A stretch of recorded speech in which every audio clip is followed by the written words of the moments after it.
If anybody knows why Photoshop is flickering like that, let me know, because it's annoying.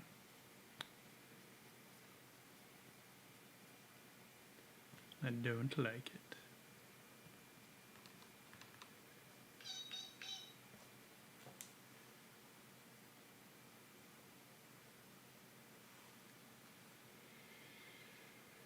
Oh, hang on.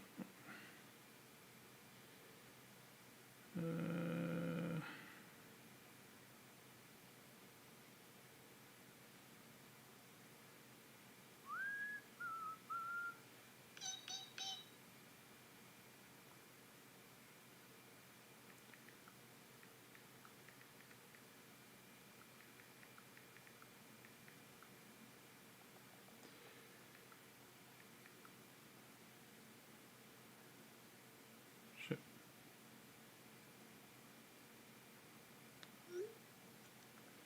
Okay.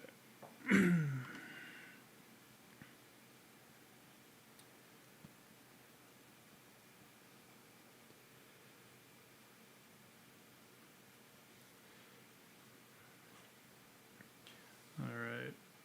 Man, I'm trying to figure out. I think it's too orange in there. So, you know, it's reading like fire.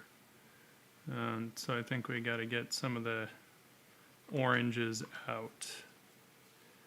And,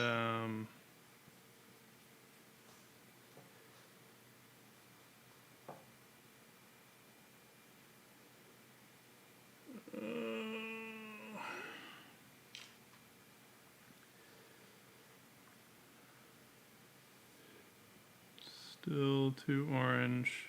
I don't mind the saturation. Like, I don't mind playing around with that, though I may end up desatting it at some point.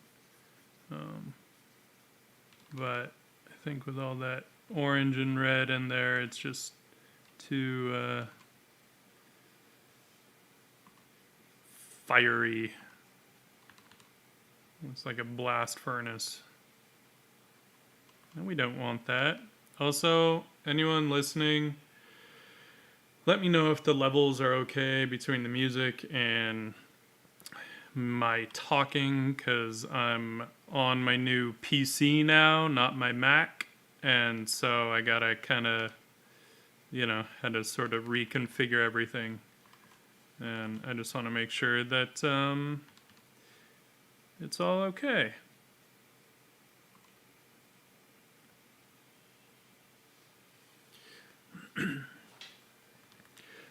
So a lot of times what I'll do with stuff like this is I'll first work on getting the color in there, right? So that the impression of it feels like what I want.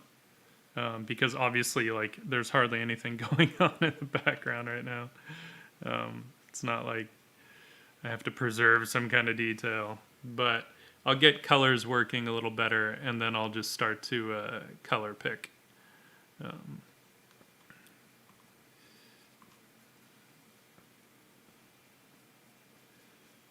I don't know if I want to go that saturated. I want it. I definitely want it like brighter in there because it is an interior that is lit, you know, with all kinds of torches and candles and stuff. I'm just not sure if I want it to be like a brightly lit interior or more moody. And I really should decide on that because that will change a few things. Hang on, I've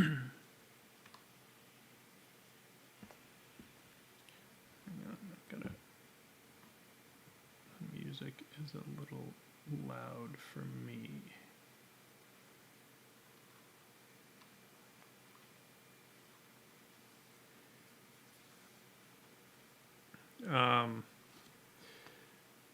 One of the things I keep struggling with on this part is like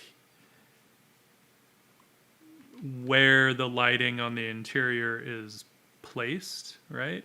Like, is it all sitting low, like on the tables and stuff, candles and things, and maybe some wall sconces or who knows what, or do they have some of those, the old school like chandeliers where still candles and whatnot, but higher up, right? So that's kind of what I've been sort of battling with on this, is like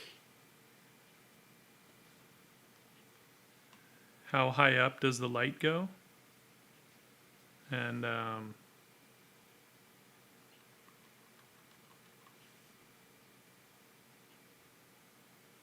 then how warm. If it doesn't go up very high, then it's got to get darker as it goes, as we get higher up in there. And then how saturated do I want to go?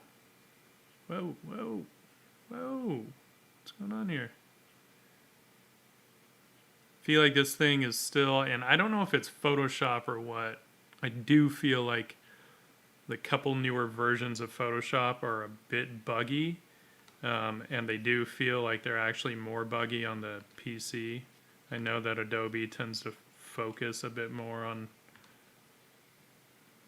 the Mac, which is silly, but whatever.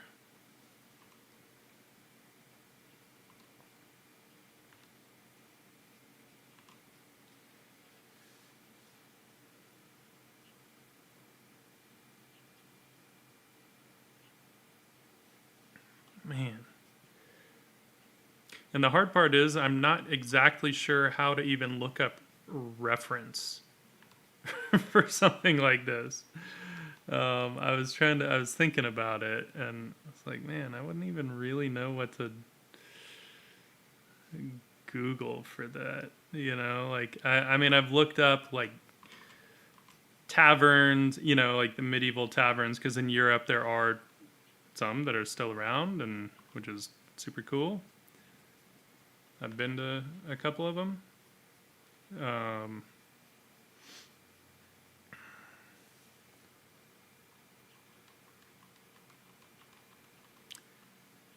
I'm not gonna mess with this too much because it's not really what I feel like painting right now.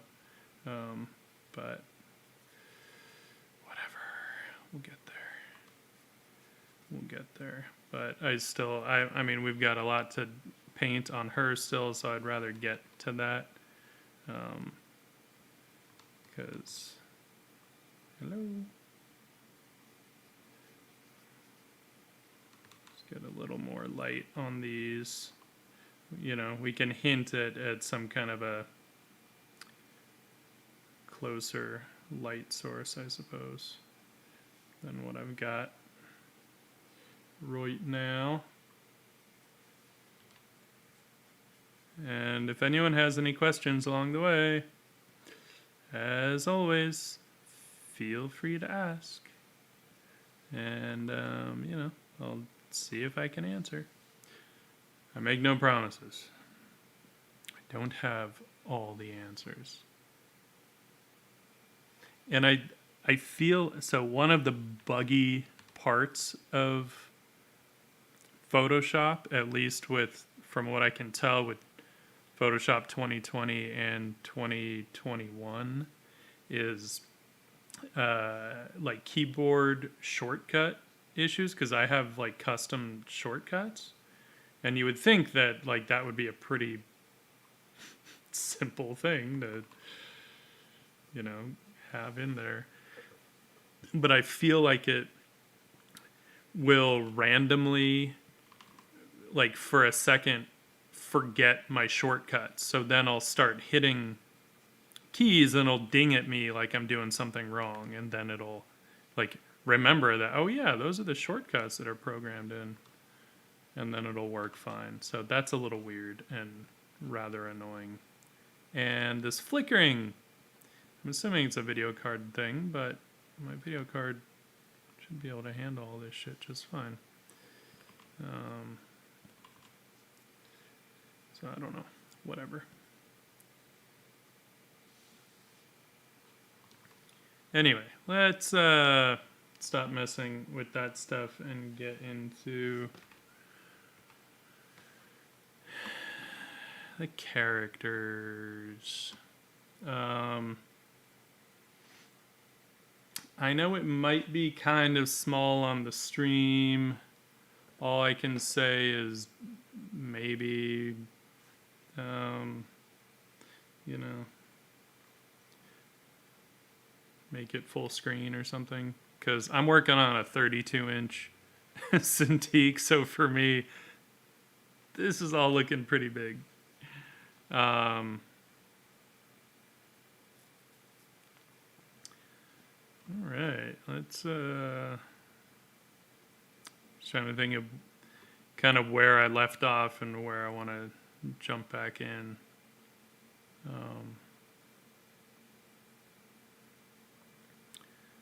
Let's get some little. I know we're kind of cheating some color in here, so let's just run with that. Let's cheat a little bit more color.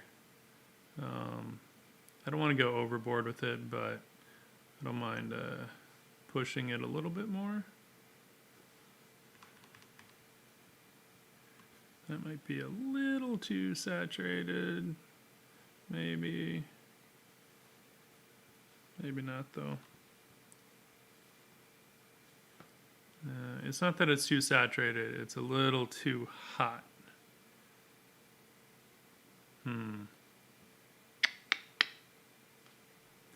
Let's do this. That's better. That's better. It was both. A little too saturated and not too hot, but too light. That's better.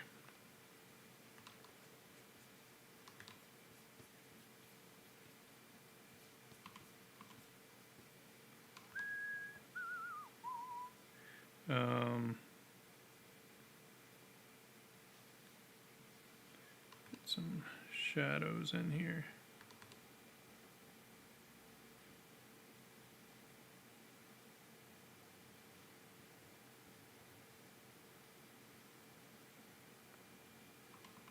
I feel like the flickering is a video card thing because it wasn't really doing this when I was working today, so I have a feeling it has something to do with streaming and all that, and the fact that I have two like 4K monitors going and computer's like, you want me to do what? But it's doing just fine. At least like the brush engine isn't lagging or anything like that. So for now, I will deal. And I'll worry about it later. I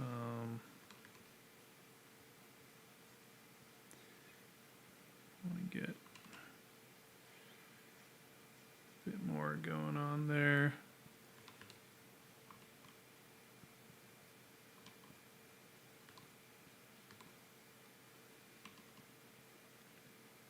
And I have to say,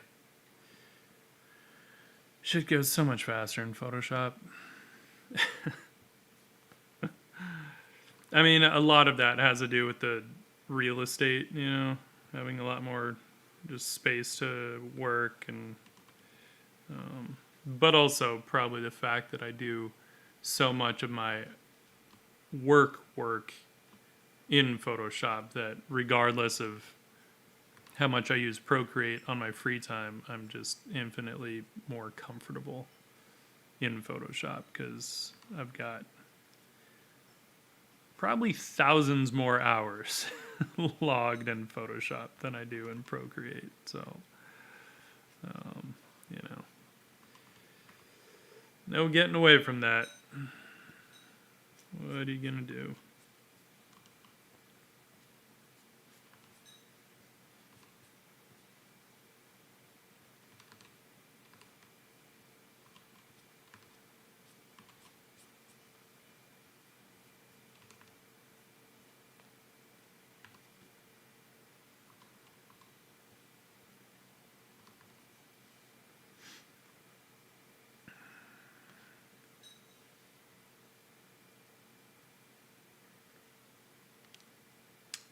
I'm debating if I want to go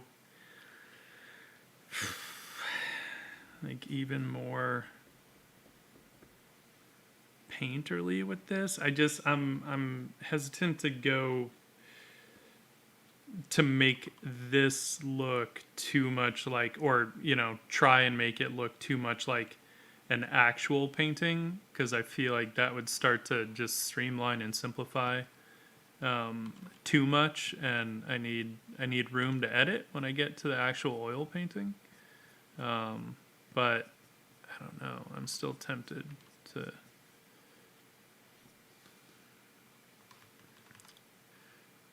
mess around with some stuff.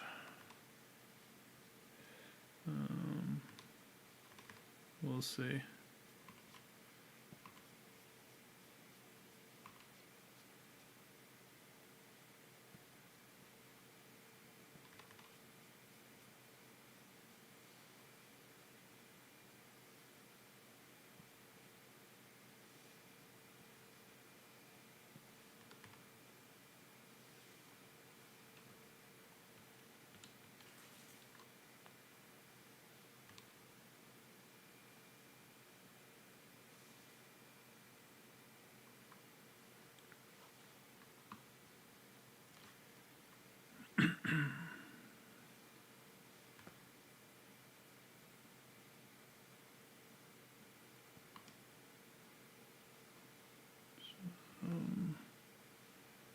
Grab some of these shadows.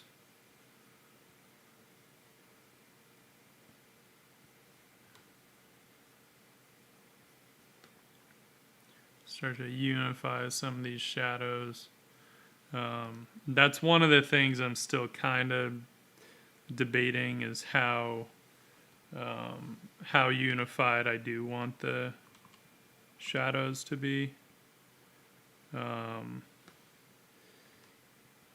And I'm not sure. Sometimes that's something that I'll kind of wait and do later on. And I don't know if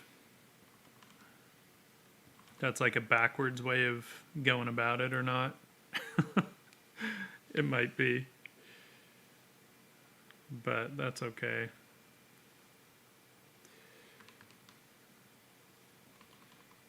See, so like this stuff here, I don't know if I want these edges to kind of get lost in the shadows. I don't mind it. And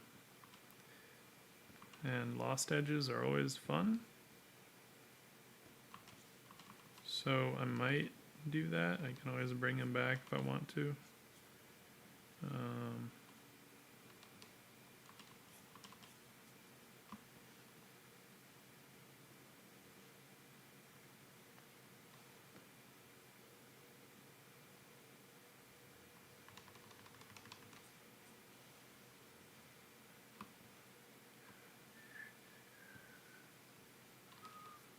Alright, let's get some of these shadows going.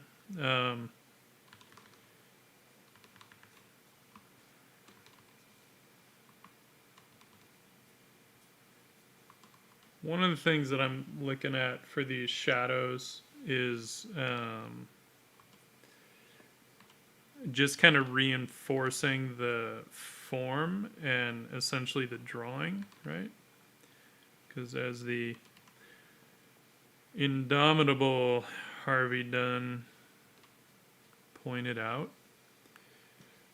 though he pointed it out in reference to Howard Pyle, but point is, the shadows carry the drawing and the lights carry the color, right? So that's, I feel like that's always, it's something that's always worth kind of remembering and considering, especially when we're doing something that is more painterly, or at least where that's our goal, right? Is to go a bit more painterly.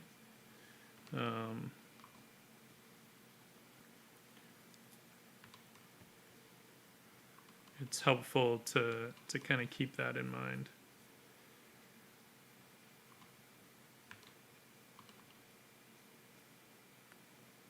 It kind of, at least for me, like makes it a little easier to keep track of sort of what to focus on with the shadows and what to focus on in the lights. Because, that shit can get a little confusing and all over the place when you're trying to wrestle a painting into place.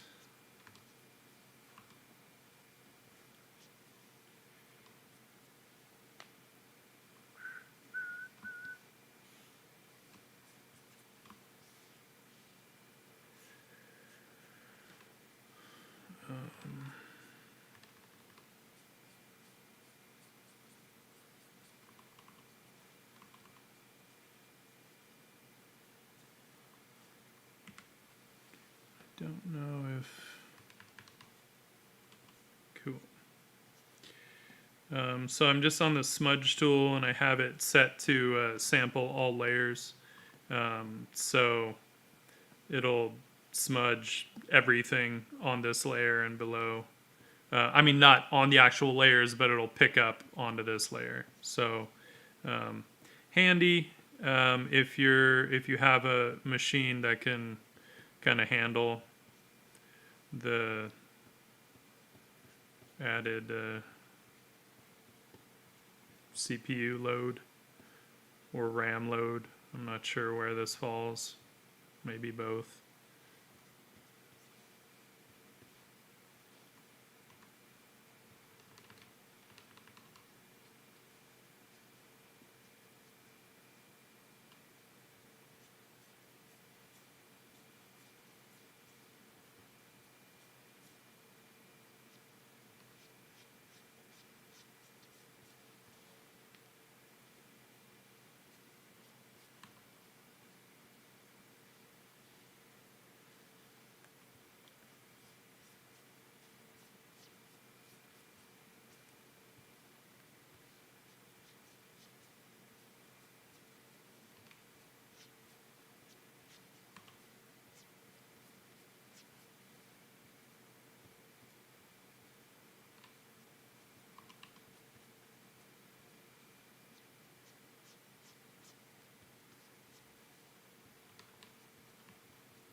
I'm debating if I want to do more on her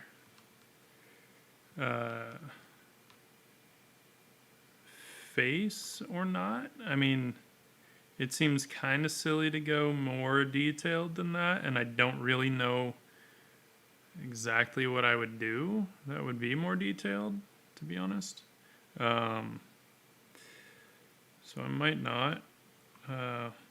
Especially knowing that this is just going to be a 16 by 20 inch oil painting, ultimately. Okay, and my computer makes alerts sometimes, and I don't know what it's alerting me to. Because they don't pop up anywhere. It'll just make an alert sound. And I'm like, well, thanks. All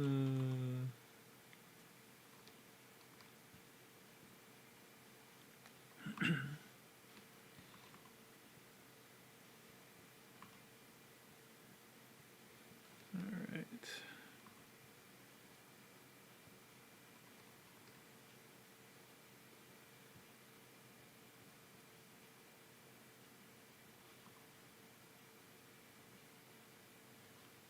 So,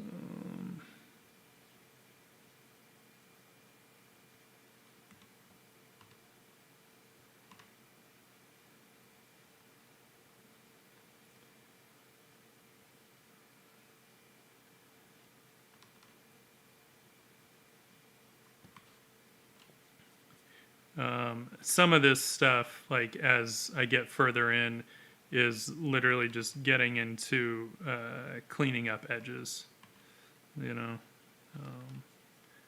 It's like not always the most glamorous thing in the world, but it's gotta happen. I mean, it doesn't have to. You can keep your edges however you want, really. It just depends on the look that you want.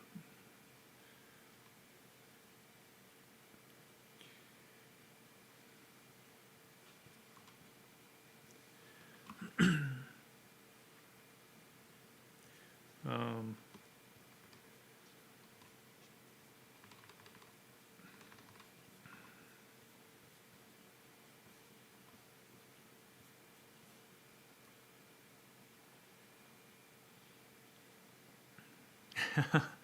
Hey, thanks, Deuce Bradshaw. I guess D&D did or does do those kind of vignettes, huh?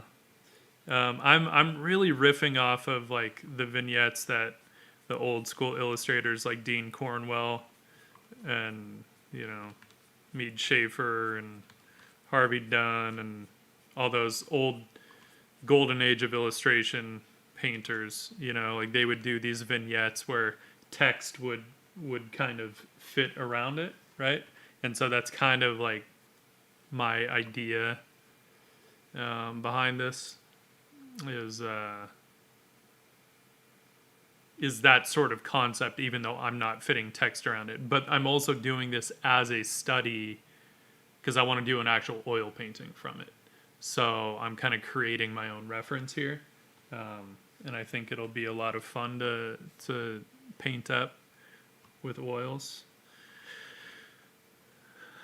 Even though it's been a while since I've used oils, so it might also be just a little painful.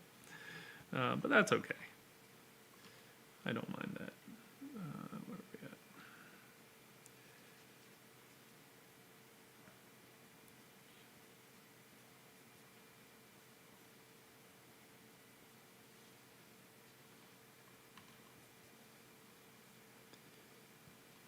These, I kind of want this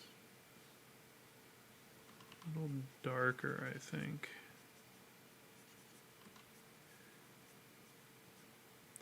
I'm picturing it being actually fairly dark wood, so I have to kind of keep in mind some of those local values, right? Since we're pretty much just dealing in value for the most part.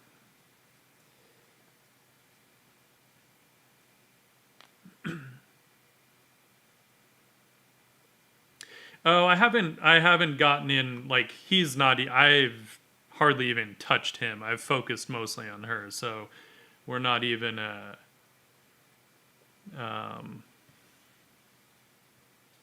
we're not even into the light bleed yet.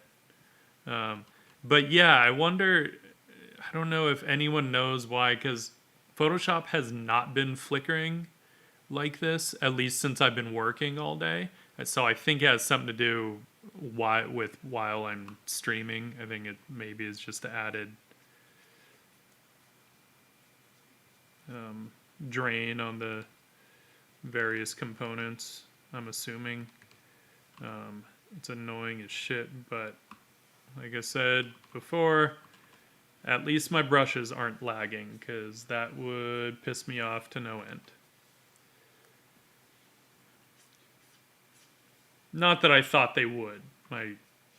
This new build is more than fast enough to handle my brushes at a large scale. Which I found out happily when I was working on a very large piece today.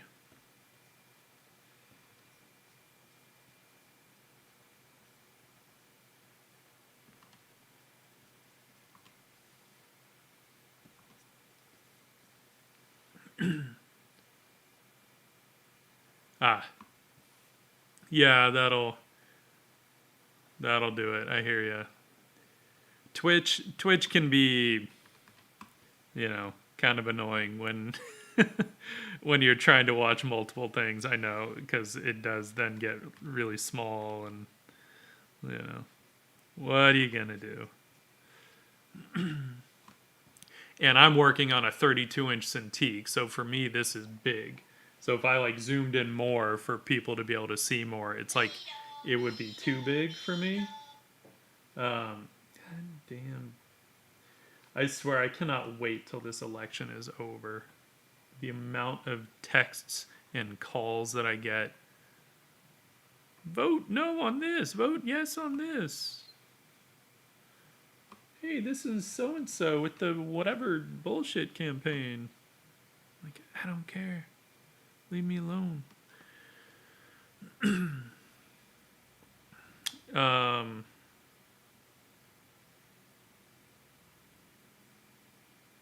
I might come back to her. I might get into painting him up a little bit.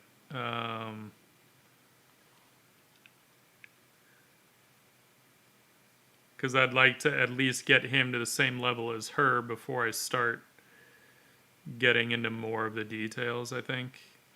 So I feel like that might be a good place to start. So let's do that.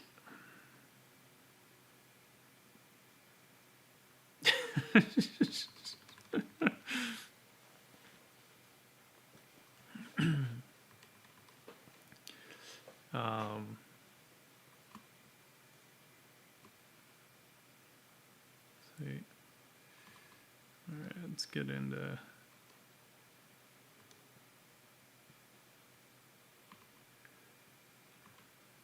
locking in his details a bit here. I mean, obviously we have a lot of the details already in the drawing, but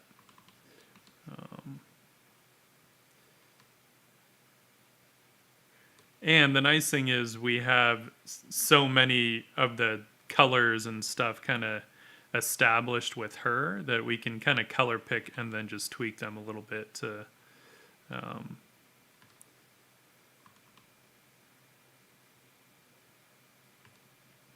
and so even though the interior is probably a stronger light source in a way, it would have a bit more of a fall off, but because of their angle and they're in the exterior, and we had talked last time, whenever that was, like a week ago or something, that it's like a moonlit night outside, like maybe it's a full moon or something. So really their main light source is the moon. So with the interior, the light that's bleeding out from the interior being a secondary light source, I won't really worry about that until I've established my primary light source, because that interior, the secondary light source, is going to act more as accents than it will anything else. So I'm not going to like jump into that just yet. Partly because it can throw off, when you're trying to assess values and color and all that stuff. If you start getting too much of that light stuff going on, it can kind of throw it off a little bit. So, I haven't gotten into his rim lighting or anything like that, or the actual bleed from the light, which will happen. There will be a bit of atmosphere and whatnot. So we'll get into it. Hello, Sarah. Welcome.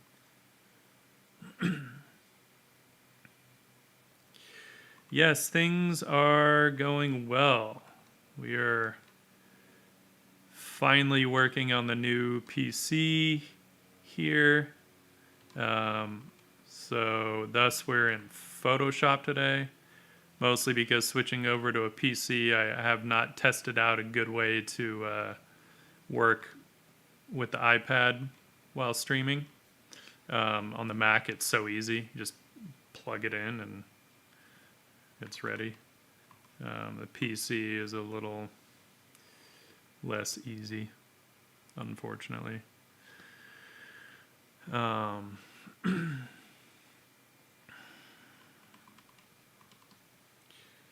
So I'm just looking at the angle of her shadows and all that stuff. So I want to get that shit going.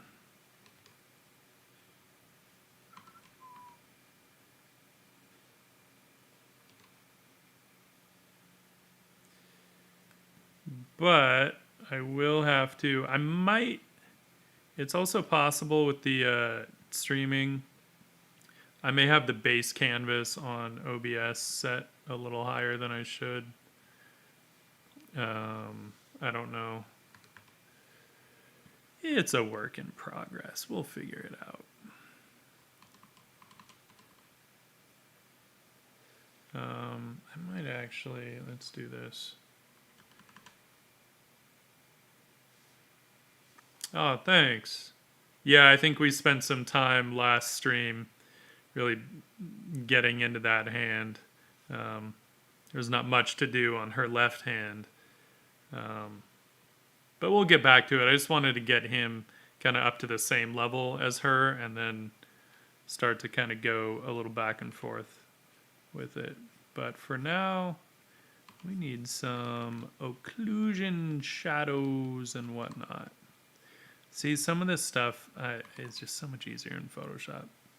I mean, it's not like he couldn't do it in Procreate or anything, but I think I'm just used to how the brushes work in Photoshop, like how they feel. Even though, I love Procreate's brush engine, especially when it comes to like the wet brushes, right? I think they work much better than Photoshop's. Even though I do use the mixer brush in Photoshop as well.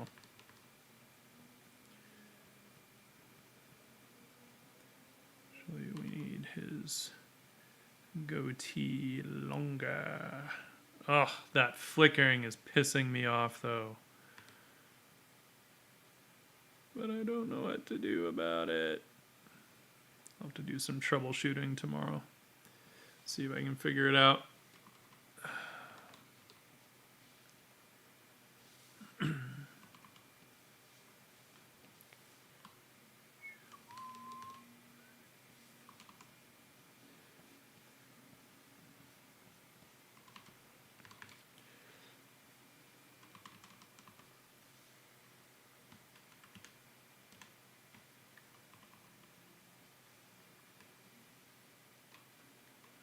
Occlusion shadows are pretty helpful in just kind of starting to establish some of the general values that are happening.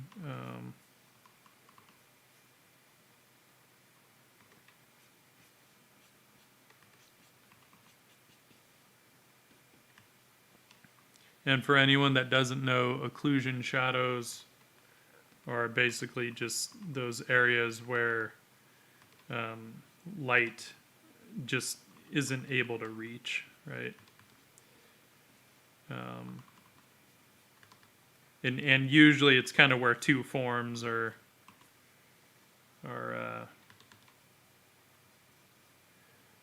meaning, so it's not just because in the shadows, obviously shadows are from the light getting blocked or a form turning away from the light, but then within those you'll get these areas where, you know, not even like reflected light and all that will reach. So that's kind of what I'm looking at those. Basically any of the soft shadows, which is occlusion shadows or form shadows. That's really what I'm looking at right now. Form shadows being just where the form is turning away from the light.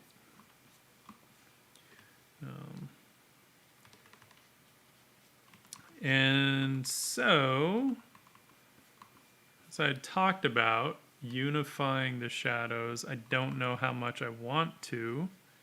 I want to unify some of them, but I don't know if I want to like make that like a hard and fast rule on this image, just because I feel like there will be areas where we'll lose a lot of detail, you know, and it'd be like fun detail to paint and to look at.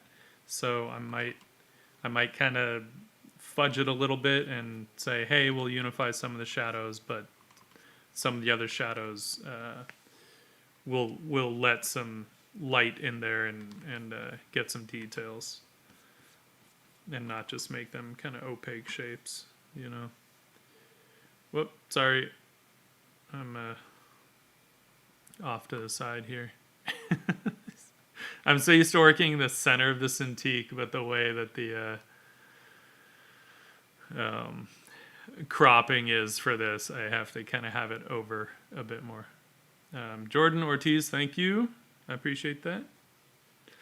Let's zoom out a little and get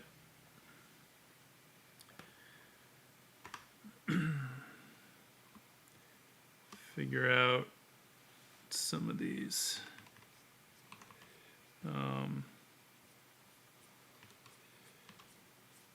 Basically, I'm kind of just working on painting out a lot of the line work at this point. And it's not like, oh, I just want to get rid of it, because some of it will probably show through, but there are areas where I don't necessarily want it.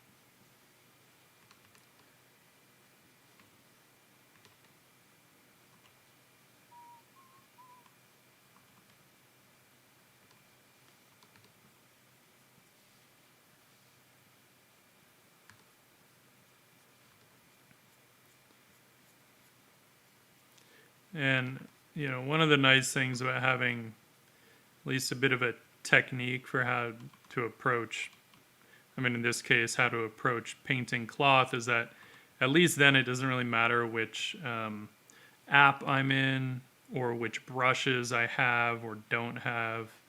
I have a method for, you know, painting this stuff, so then I can kind of jump into whatever. Hey, Mr. McInnes, how you doing, man? I saw you were streaming earlier, I believe, I think. I was in the middle of work, so I couldn't join, but how did your stream go? Was that today or was that yesterday?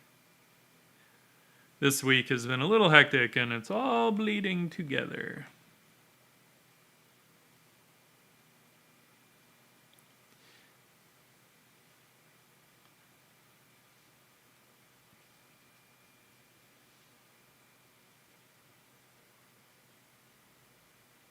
Oh.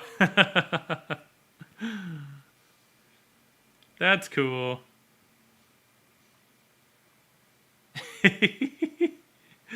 Nah, it's all good, man. I hope the raid at least went well. Who did you raid?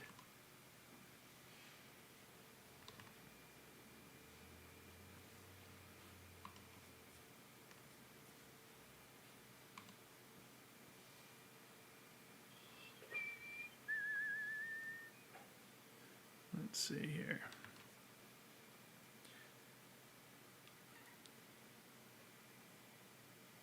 Nice.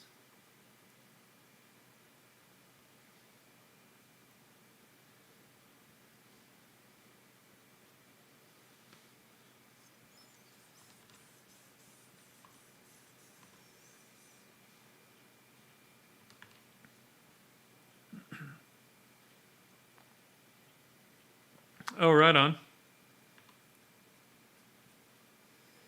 He's always a fun subject.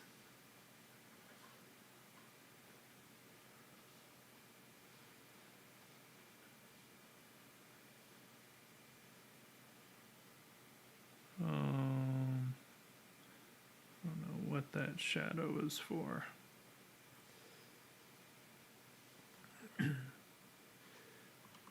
Also, for anyone who wasn't on the last stream, These are basically like sea elves in my world that I am very, very slowly building.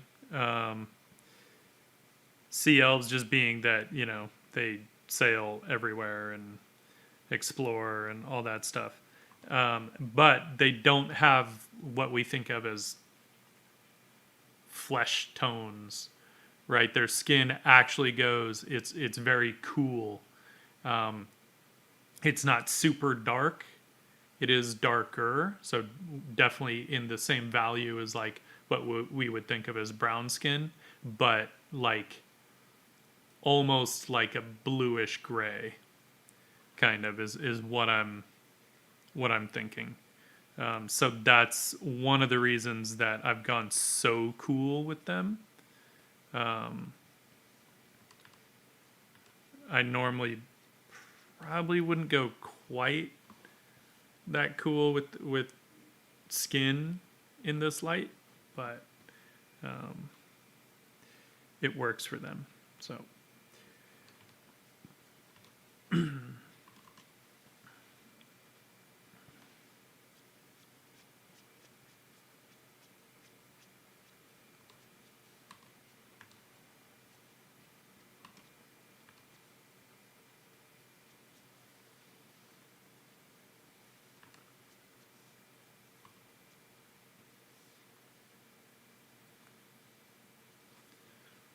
damn, really? It's that warm? Holy crap. Here, I was thinking it was going to fall into some greenish color, and it totally didn't.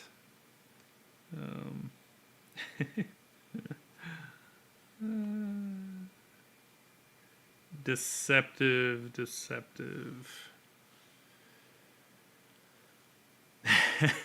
Well, honestly, I'm not even quite sure what part they play yet in this whole thing. I know that they will. I'm kind of, you know, what happened with this is I had an initial story in my head that was, I was kind of excited about it because it was like, you know, inspired by all the stuff that I loved as a kid, all the stories that I loved as a kid. But then as I started to really kind of like get into the characters, I just felt like it was too derivative of that stuff. So, hey, thanks for the Oh, the sub. I'm like, that's a sub sound. Archer Kel. Hello, sir. Thank you for resubbing, bro.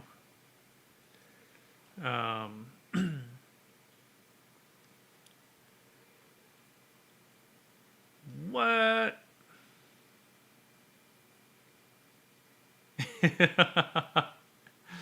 Yes, you are the champ there, Mr. Archer Kel. Faux show. I'm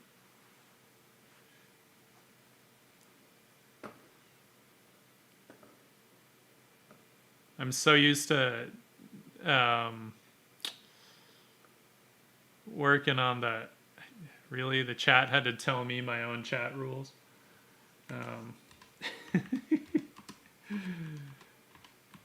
Everyone, if you don't already follow, give Archer Kel a follow, please. He does cool shit. All right, so let's do some proper anatomy here. How about that? I don't even know what I was working on before, but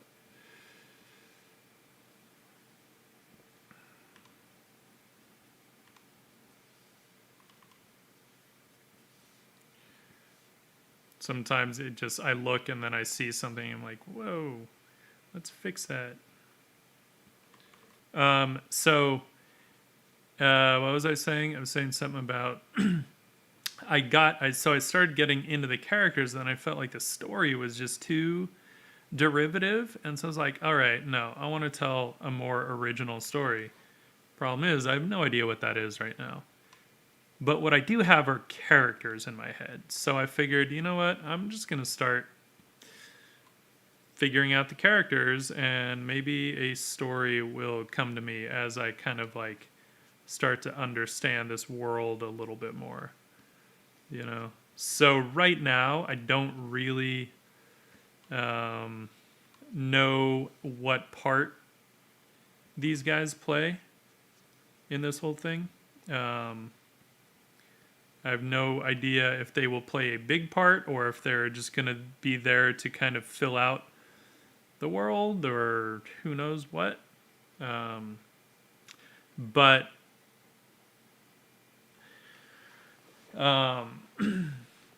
yeah, I mean, I feel like normally for me, the characters pop into my head first. And then I kind of start to figure out the rest of it. I mean, it's that way with Dakota. I can't tell you how many iterations that story has gone through. Just like, oh, it's going to be about this. And actually, no, it's going to be totally different. It's going to be about this. And yeah. But what I always had, at least, was the character in my head. So regardless of what story popped in, I at least knew roughly how to tell it, I guess.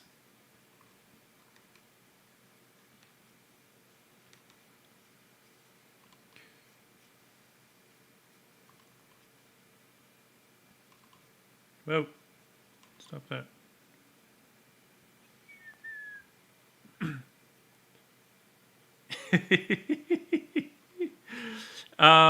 No, actually, so I'm writing Dakota as a novel.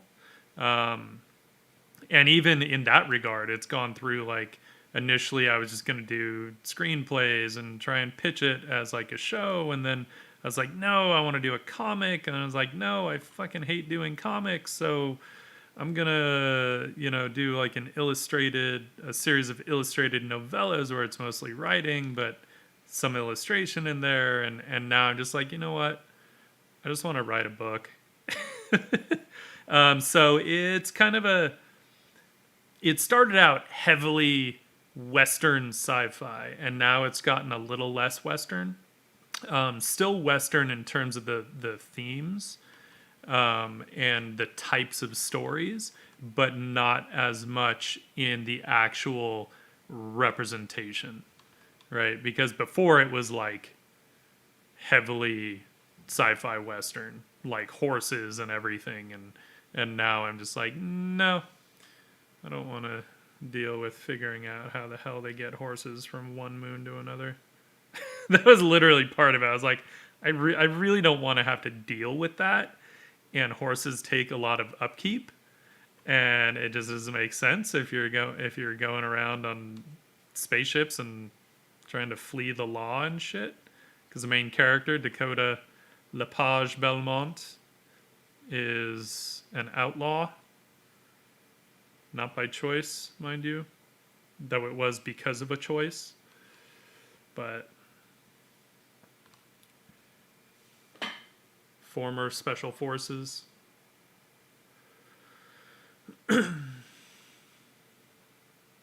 Yeah.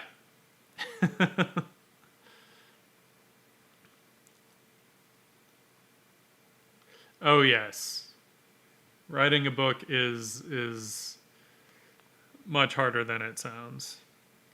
I mean, my initial thing is I had actually put out a couple novellas on Amazon years back, though I have since taken them down because I was like, nope, I'm changing this story.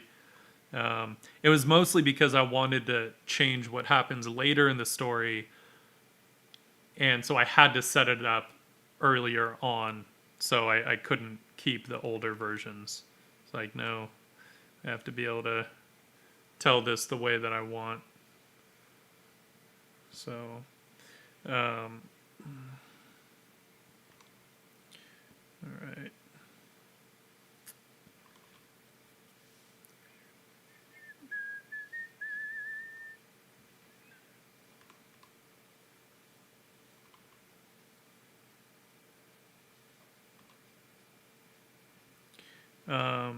So, but yeah, in this particular scene, they're on land. Obviously, they're not on a ship. They're at some dockside tavern, and I imagine they're seeing some kind of drama unfold in front of them, and they're getting a kick out of it. Some kind of drama, meaning like probably some silly humans getting into it or something. Who knows?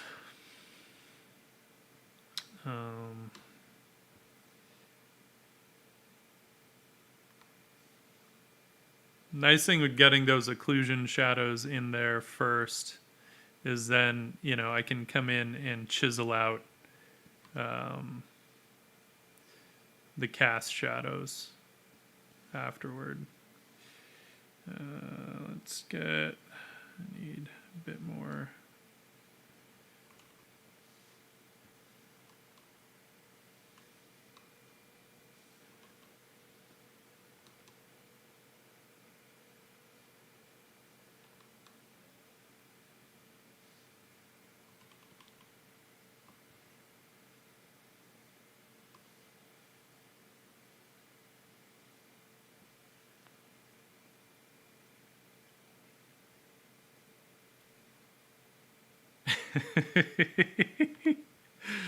Yeah, man, that editing process. It's funny because like I just finished reading the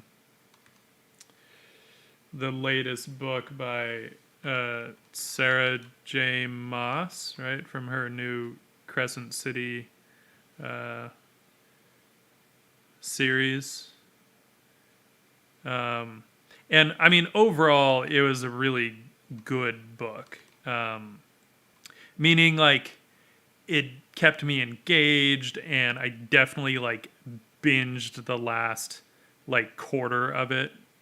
And it was good enough for me to do that. And but and like I applaud her for I think trying some things that were new for her. In that like she tackled it a lot more as like a mystery, which was cool, and that's bold. I think mysteries are always a bold choice because they're not easy. But there's a lot that can go wrong when writing a mystery, and I think some of those things did kind of go wrong for her. And so there were some things where I was like, I kind of feel like the editing process in that regard maybe could have used another little bit. But at the same time, she did just write an 800-page book, and I've never done that. So part of me is like, shut the fuck up.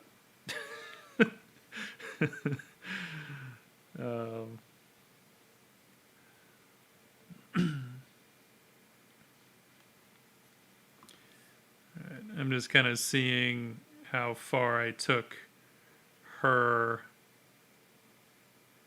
All right. We can keep them both in view. One of the things, though, I do want, because I don't want their skin to be super like monochrome, so we are gonna fake a little bit of like warmth, because I can't resist rosy cheeks and whatnot. I just can't. I can't resist.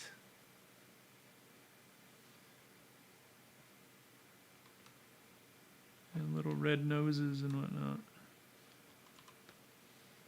But I want to get the sense that even if their skin is naturally like more of a bluish color, I still want some color variation in there, right?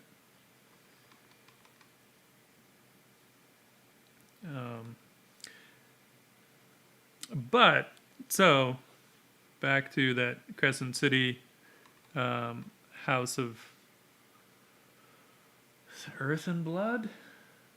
House of Earth and Blood, I think, is the first book. Um, One thing that Sarah Moss, I think, does really well is relationships.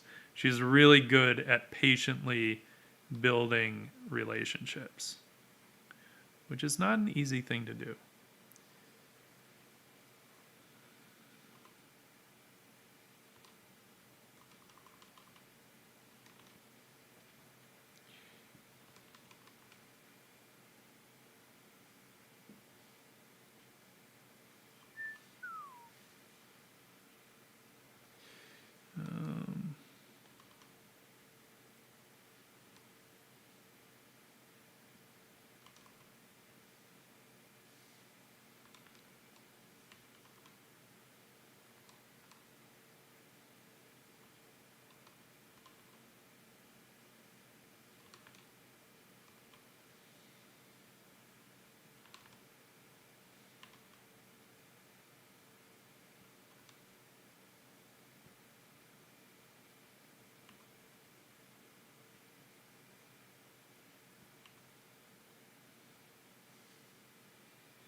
I want to.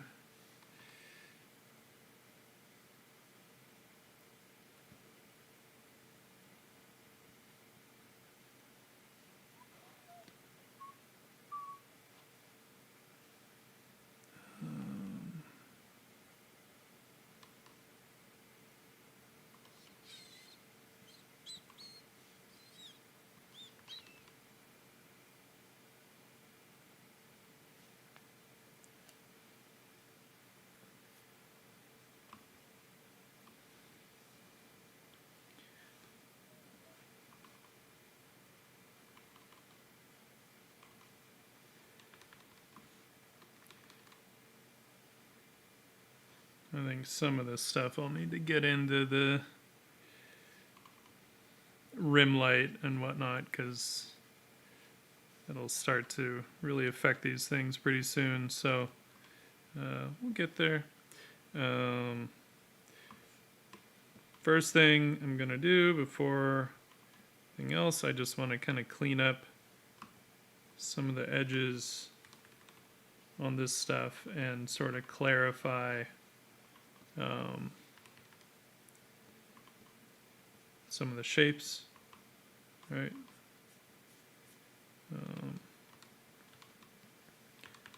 Unify some of the shadows where I don't feel like the detail will be missed.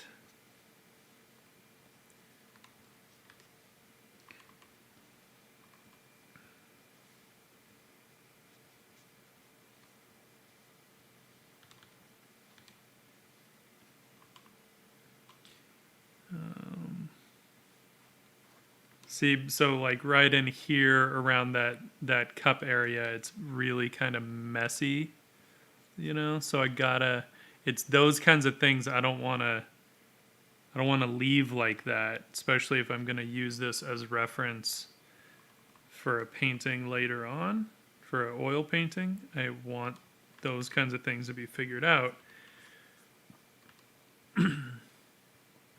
I'm talking a big game about this oil painting. I have no idea when the hell I'll be able to get it done. I don't even have like a good setup yet for streaming traditional stuff, so I'll have to figure that out. Trying to think about, I feel like a little bit of light would get in here, I think. What do you think?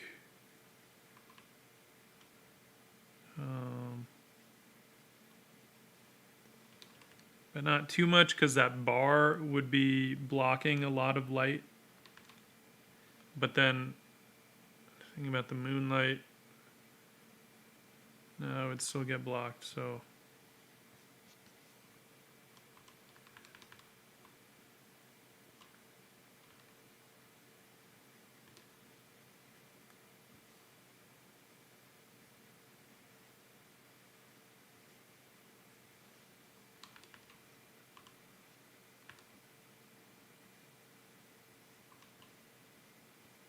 All right, let's get back to our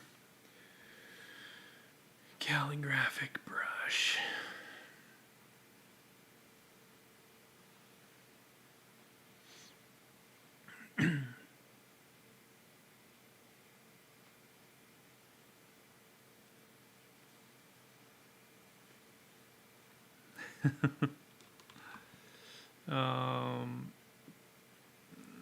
Let's grab some of this color.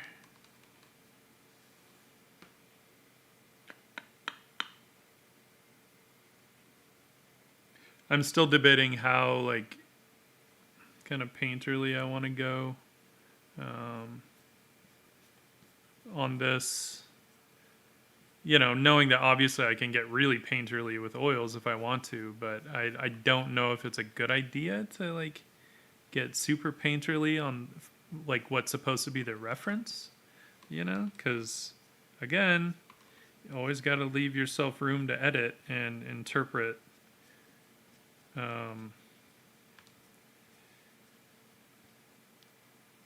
So I feel like even if you're creating your own reference, it's a good idea to maybe make it more detailed than you need. Of course, then it's weird if the final piece is less detailed than the, you know, this digital one, but that's kind of okay because oils are just so much cooler to look at. Assuming I could actually pull it off. There's a big fucking question mark there.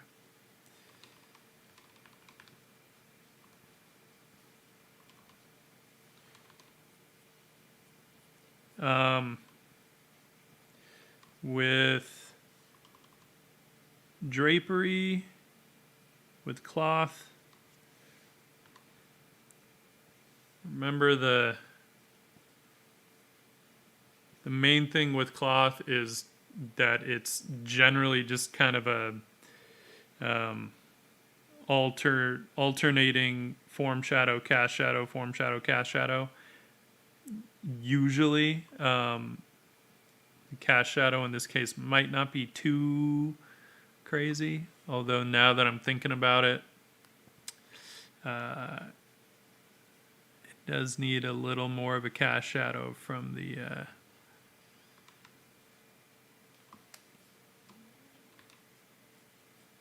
heads.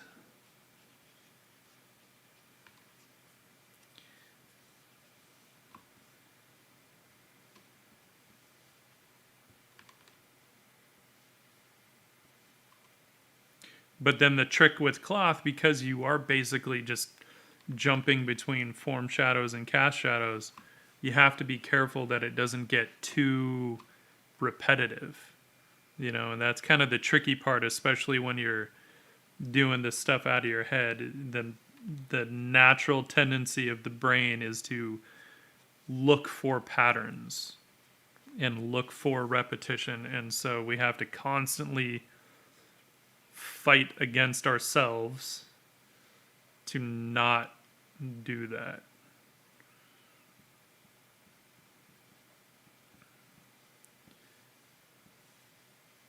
You know, so I mean, I can already see right here these three shapes are just way too even. You know, they're too close in size. They mimic the same curve way too much. And so that kind of stuff is, something to kind of watch out for.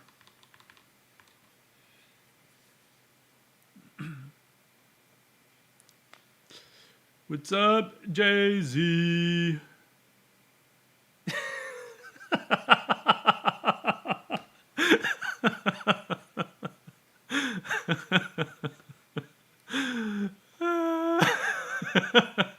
You should be able to I think you can untime him out. That shit's funny. Oh, poor. Where's my cursor at? God damn it. There's my cursor. Oh, I want my mod icons.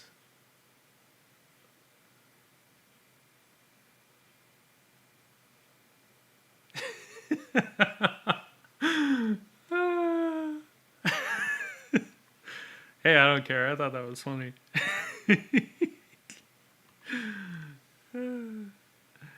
We love you, Jay-Z. Don't worry.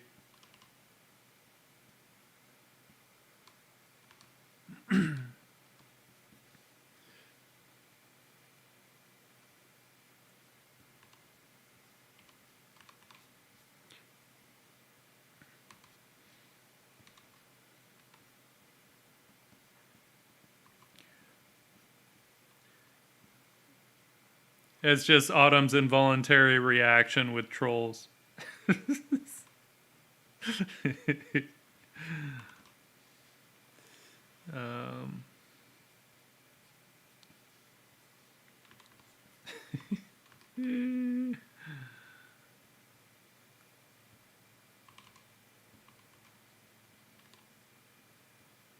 right, I got to figure out this bead thing as well, right? Because these sashes and beads are significant for them, denoting some kind of status, which I have no idea what that is. I just know that it's a thing. It's a thing with them. So I just want theirs to be different, and I will decide later what the hell they mean.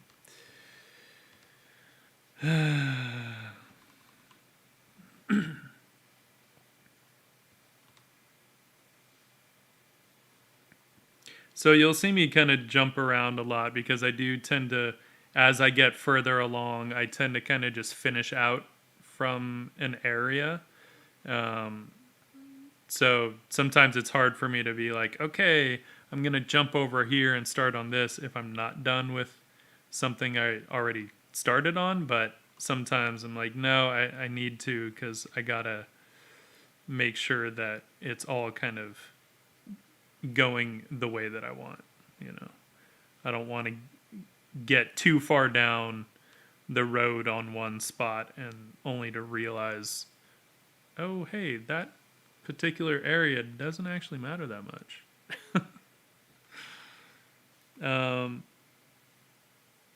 They do have these lacquered nails, right? Nail polish, as I guess we could call it. It's a sea elf thing. They're like goth sea elves. Although their nail lacquer is this like ultramarine blue. It's not black. So really, how goth are they?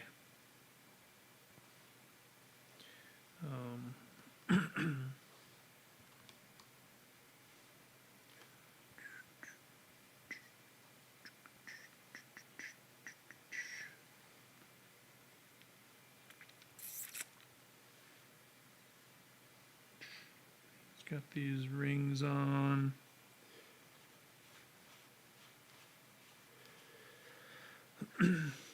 It could be number of successful trading voyages, and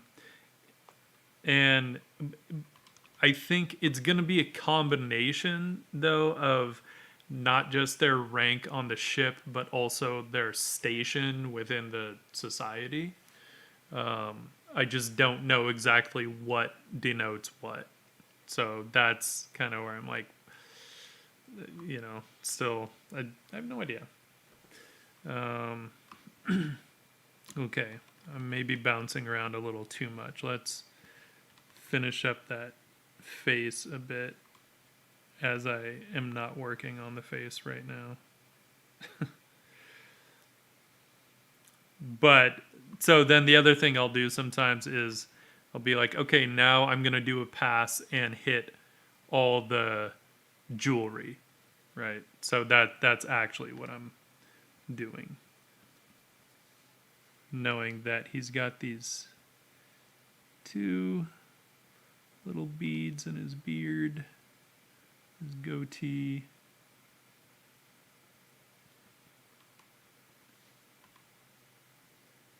So first I want to go and get all the accent darks with this jewelry.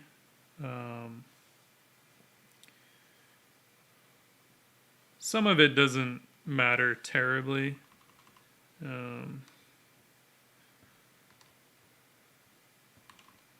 Some of these spots I'm going to be more concerned with just getting clarity of shape.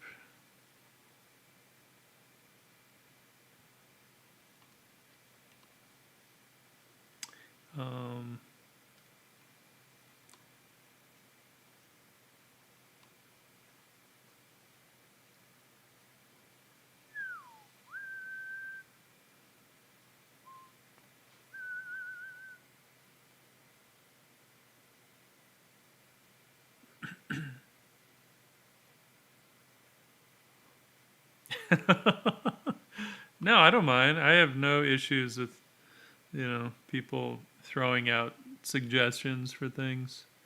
What I'm not always a fan of is like backseat drawing. That kind of stuff I'm not too into, because people, especially if people are not familiar with your process, they'll be like, wait, but what about this? And you're like, dude, I'm not there yet. You should do this. You do that on your piece. But then there are times where I might ask for suggestions too on something like, hey, how does this feel? Or, I mean, I don't do that often, but it's happened, I think. Okay.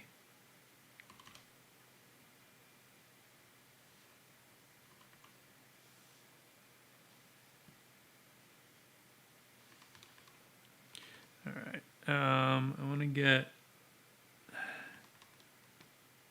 little bit of light playing on this stuff.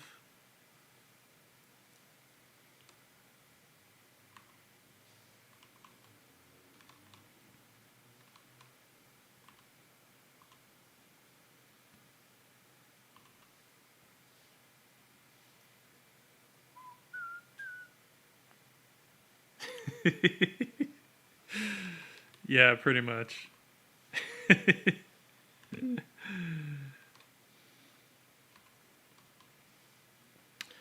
I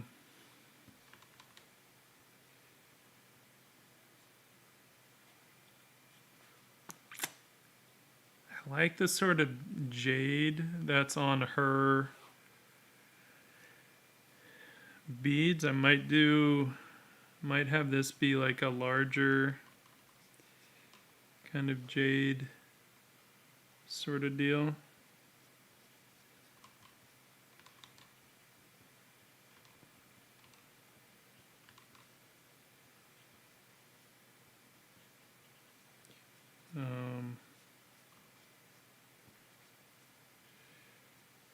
Need just a little bit of translucency. Not Not too much, but a little bit, I think.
You're out of your element where, John?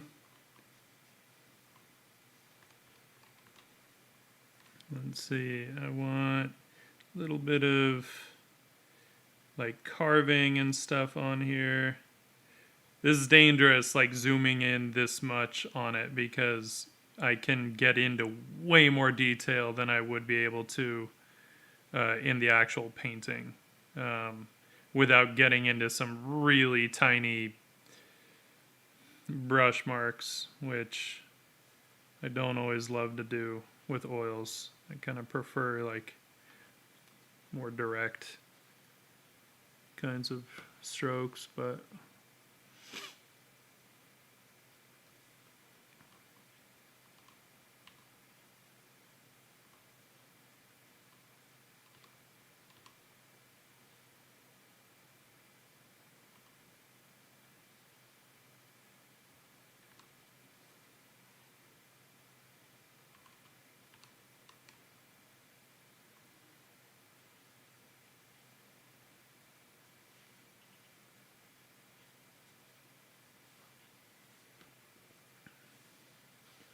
it's kind of nice.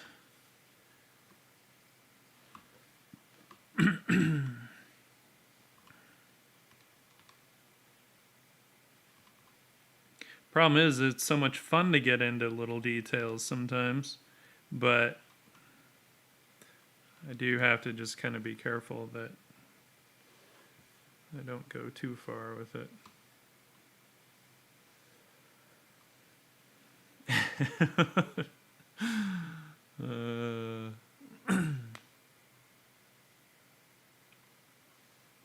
They're not night elves. They're sea elves.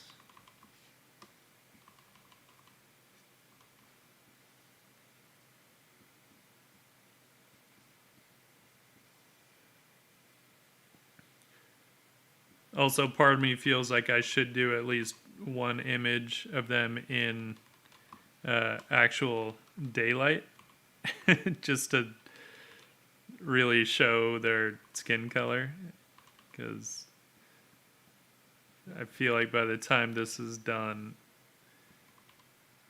you know, I'm hoping it'll still come through, but I think there will be a certain amount of like assuming that it's just stylized, you know. I feel like people will think that, possibly.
I'll probably get some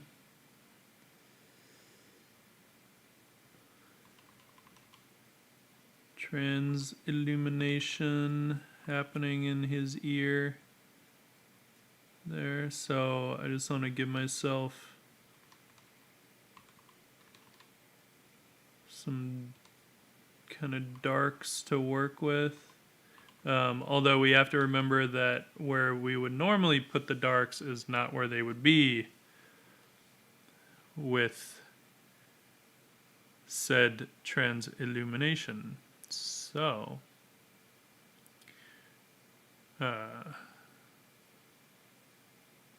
because it's backlit, right? We don't want to go too crazy. Gotta keep it subtle because it's not like it's a bright light directly behind his ear, you know?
All right, let's also get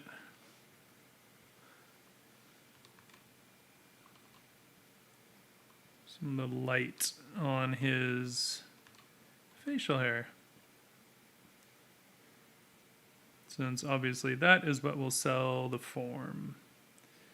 I don't want it to just be this like flat shape, you know?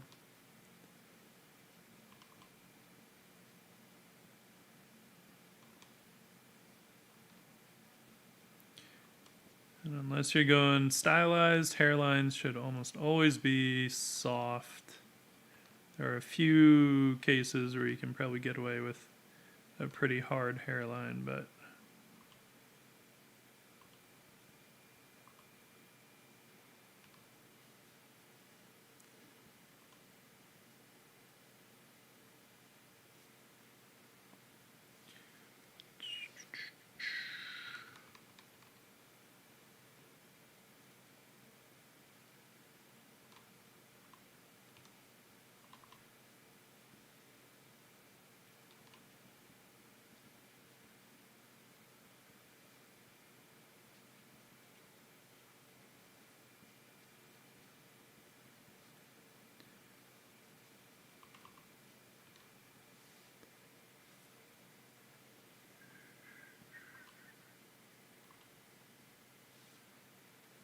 eye color.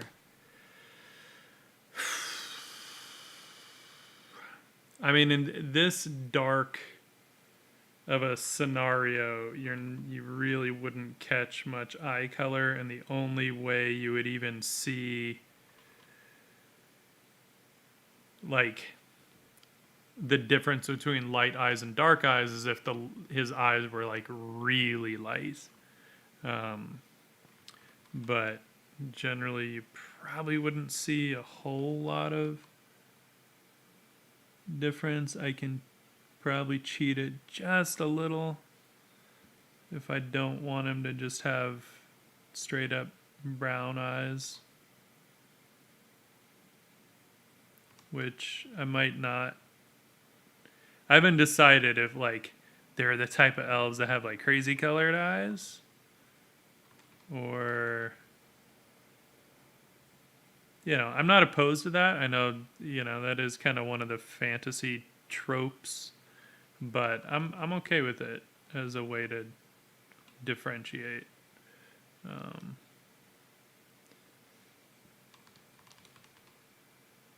But even then, I will tend to keep it at least to some kind of colors that can maybe feasibly be found in nature. So I wouldn't go with like super saturated magenta eyes because that would just be weird.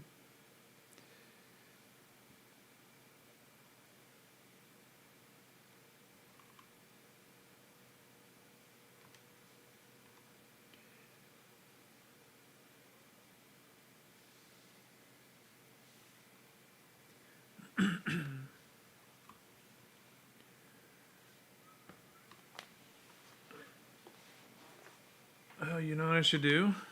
Save it.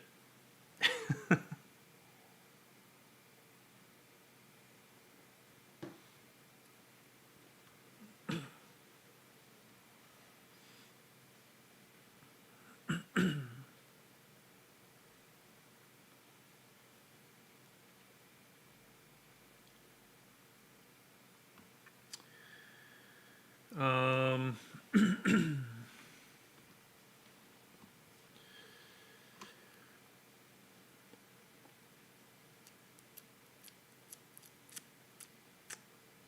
I still have no idea how I want to tackle the that interior stuff behind him. As you can see, it's just kind of like thrown in there. I think I'm gonna get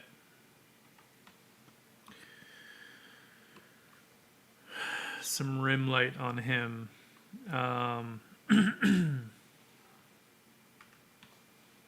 Hey. Hey. Little cat letting me know that she's awake.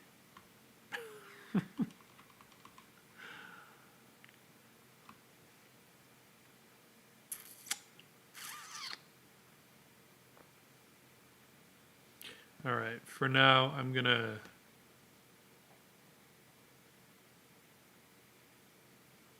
darken, I think.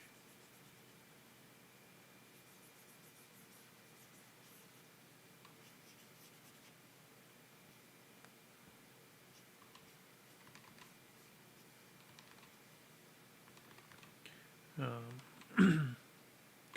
want to give myself a bit of room to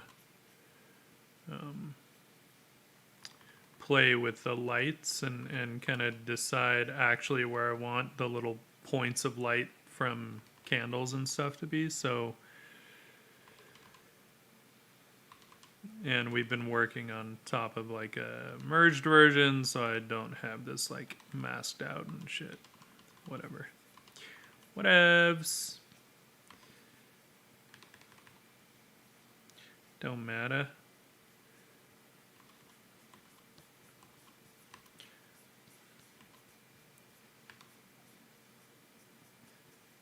So I feel like that this should kind of all be darker, and then initially I wanted to silhouette him a bit more against like light, but I just feel like, man, they'd have to have so many candles and torches burning and whatnot to really like fill the space with light. So we're gonna tone that down.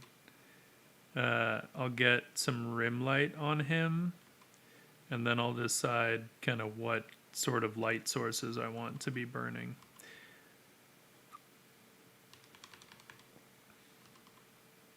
Because this is a world where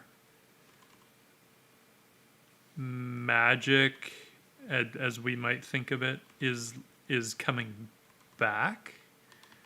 After being gone long enough that it's kind of just almost more myth for them than it is like a thing that actually was. Even though there are a few very, very old entities in this world that remain fairly hidden, but can actually still use some magic. But so, because for a moment I was like, oh, well, the light sources could be a magic-y kind of. Oh, wait, no, they don't really have magic in this world. It's coming back, but it's not back. So, even for the elves.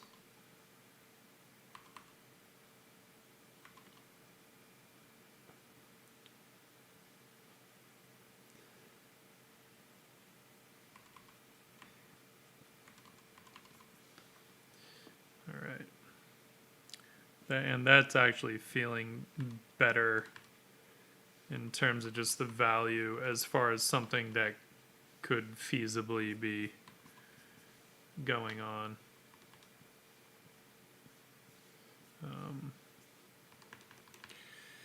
We'll grab this stuff because it's a little hectic. No. Let's do this. Let's just darken some of that a little bit.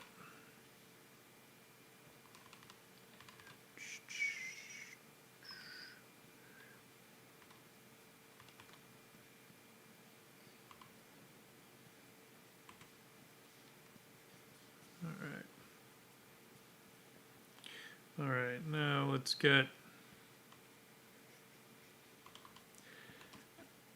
as I'm doing this, I'm also kind of considering like, okay, how much light bloom do I want to play with?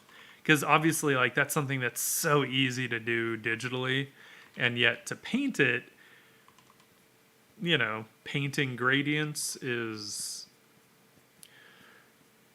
not the easiest thing in the world. It is very time consuming, especially if you end up having a gradient across a bunch of different objects. You know, like, that shit just gets tedious. So I'm still kind of on the fence about that. All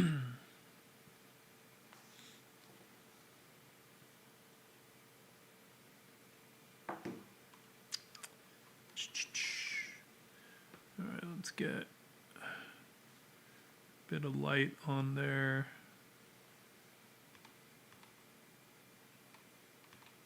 On his head wrap.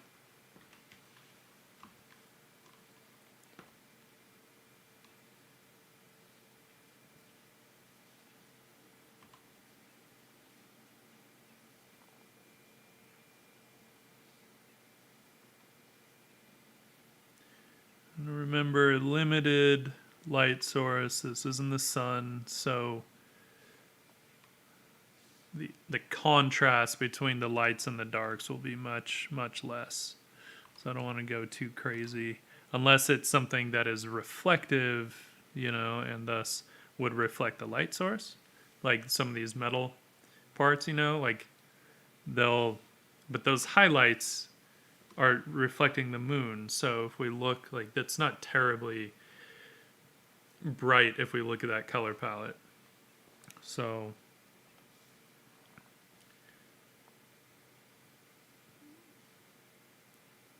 I'll go a little bit lighter in spots, but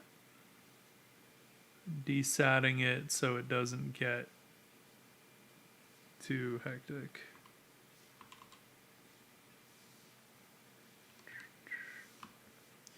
And then we can do a bit of rim light. And I'll probably get a bit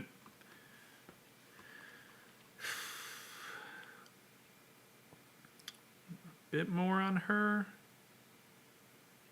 Kind of depends on how far off the wall she is, right? We'll see.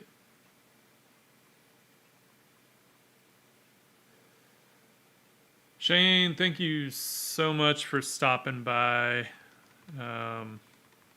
Yeah, don't hold your breath on the book. You've got some time. Don't worry. I'm more focused on Dakota than I am on this one right now. Visually, I'm enjoying like playing around with this, but writing wise, I'm much more focused on Miss Dakota Rawhide.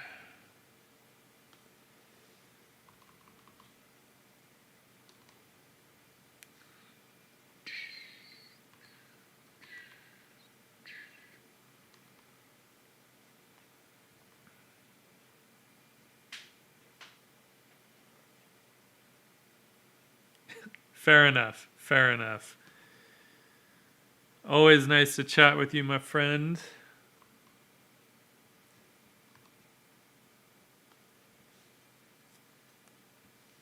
Actually want... I do actually want some stones in the middle of some of these. So...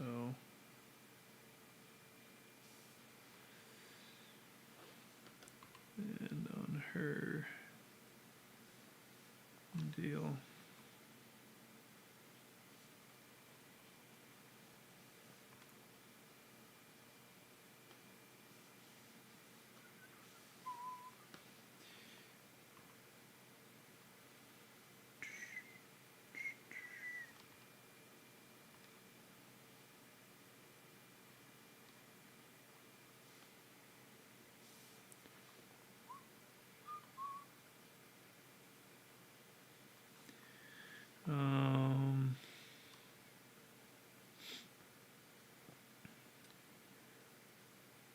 Again, I need to be careful of how detailed I go on some of this stuff, knowing that I would only be able to kind of loosely hint at it in the actual painting, but I don't mind getting a bit in there just to give it a little more form.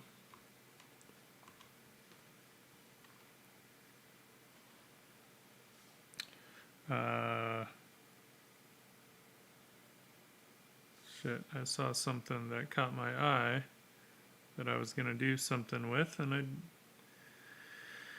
totally lost it. Oh well. Oh well.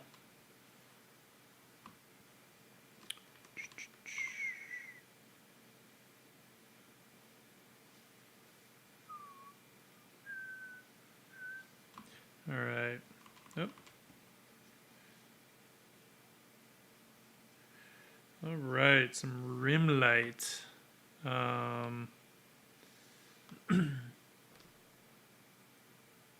don't want to go overboard with the rim light because it would be, I feel like it would be really easy to do that. But knowing that he doesn't have a big floodlight behind him, so I feel like, you know, gotta be a little kind of conservative with it. I can play it up some, and obviously some of that depends on how like realist I want to go with it, you know. I'm already getting a little more color in here than would actually be, I think. Although, you know, on some full moon nights, you do get quite a bit of color. But I don't want to go too crazy with those rims. Like, that's probably already brighter than it should be, but whatever, we're going to run with it. Because it's fun.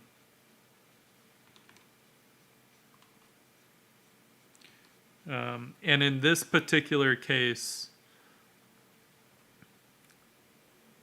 because technically that light behind him is brighter than the moon, so I can go a little brighter. Normally, I would keep, like if this was a reflected light or something, I would normally keep it darker than anything that's in the lights. But in this case, we can actually push that just a little.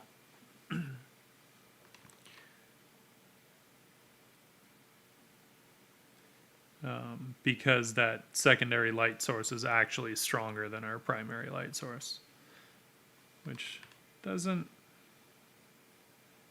often happen.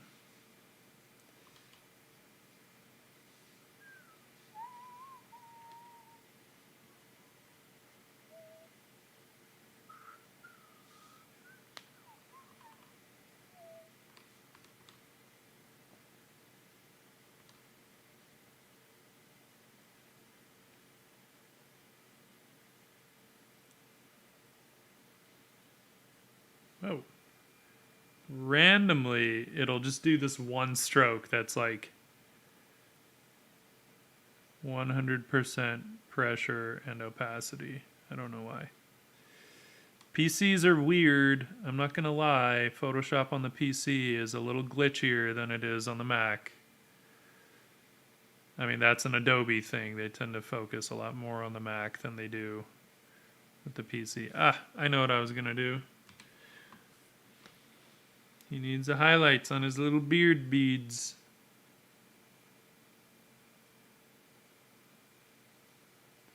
There we go.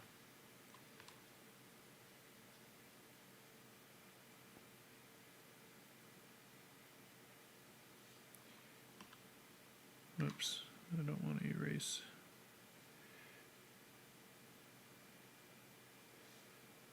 No, I don't feel like that would be totally illuminated. Because when you wax, it actually gets really heavy, so I don't think we need to get that crazy with the rim light that the little tiny piece would have it. Because ain't no way I would paint that with oils.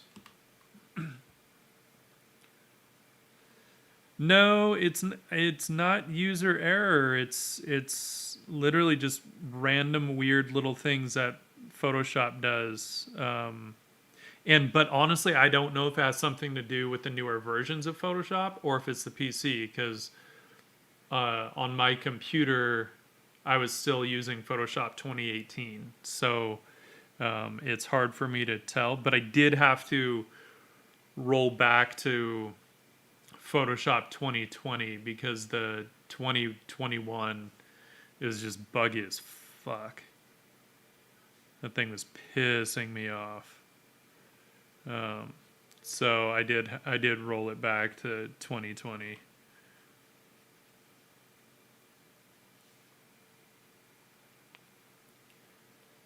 Yeah, I'd have to find 2019. It's not available. At least I didn't see it on Creative Cloud for me to download. So, but I didn't look that hard either to see if there was a way to download 2019, because that's what I wanted. I actually wanted to go to 2019 because I just feel like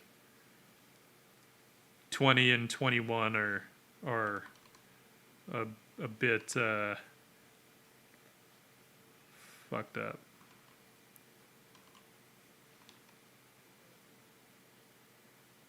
Yeah, but this is a brand new system, so I never had I never had 2019, and I can't use a Mac install file. So, but it's cool. I'll look.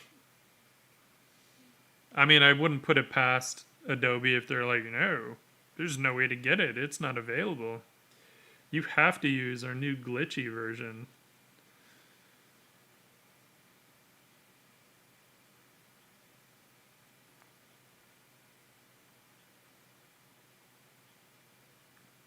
I didn't see it in there.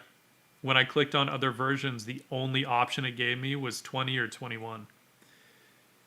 So, and then I even did a search for it. Didn't come up.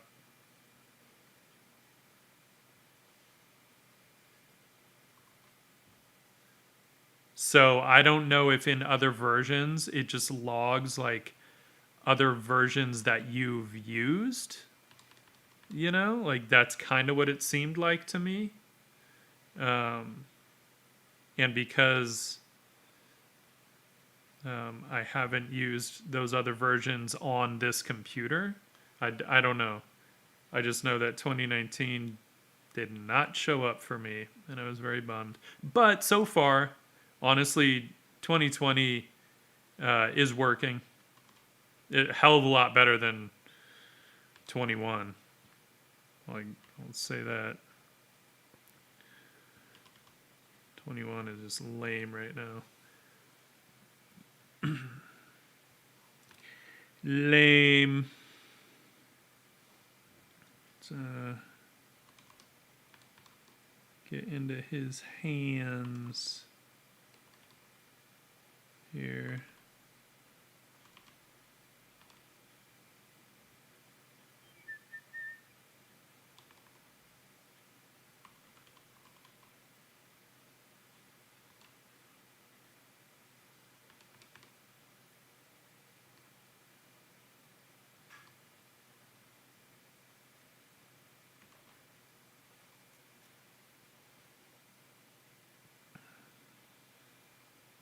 I'll have to look again. Because I only saw 2 options when I looked, and it was version 21 point whatever and version 22, or I think that's what they are. And those were the only 2 options that came up for me. But I will definitely look again, because I would not mind rolling it back even further.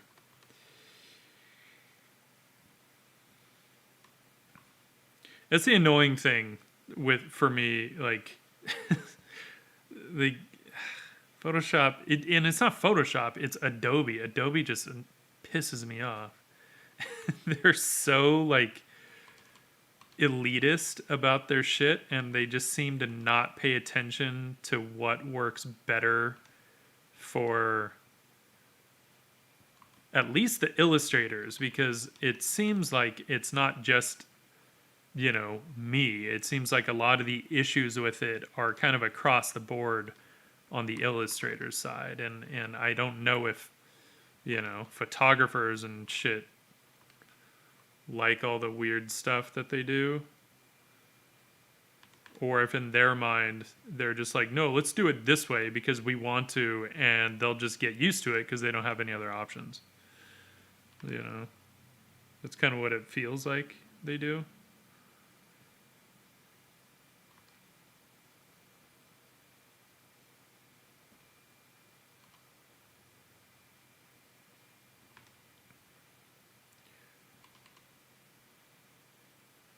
Whereas at least Savage software listens to their users, So Procreate is rad like that. So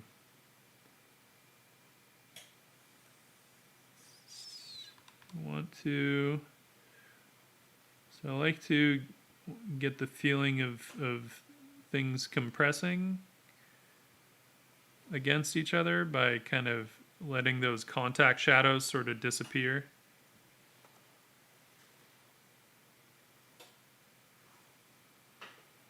Oh, is that my...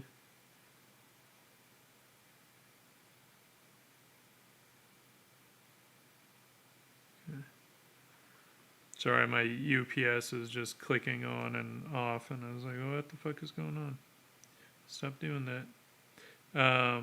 So these little contact shadows, getting those sort of calligraphic shapes in there, and then getting to sort of play with that compression a bit and have them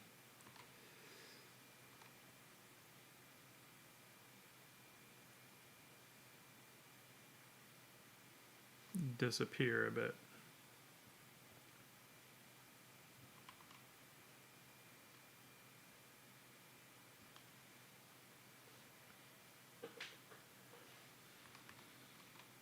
Yeah, so I just feel like I don't know what the hell is wrong with Adobe, to be honest. I'm like, you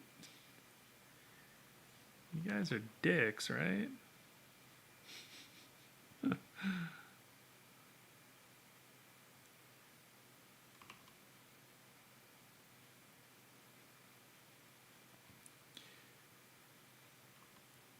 And while like I love Procreate and there are things that I like more about Procreate than Photoshop, but ultimately like obviously I can't do large finished pieces, not print resolution finish anyway in Procreate, so I don't really have much option when we get into that kind of shit. Okay, I do want a little bit more light on this, even though I know it wouldn't be catching direct light, but I just feel like it's going to feel really awkward if we can't see that finger at all. Not a finger!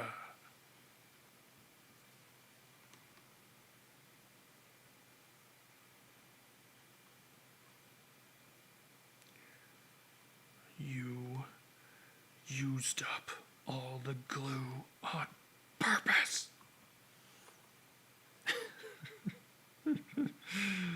Alright, trying to think. Because his arm technically is like back, maybe leaning on the bar. The angle is such that you really wouldn't see any of his arm, but there's something that's bugging me. I don't know if I need to get more light in there or... No, it's actually better with... I think that alludes to the arm being much closer to the body.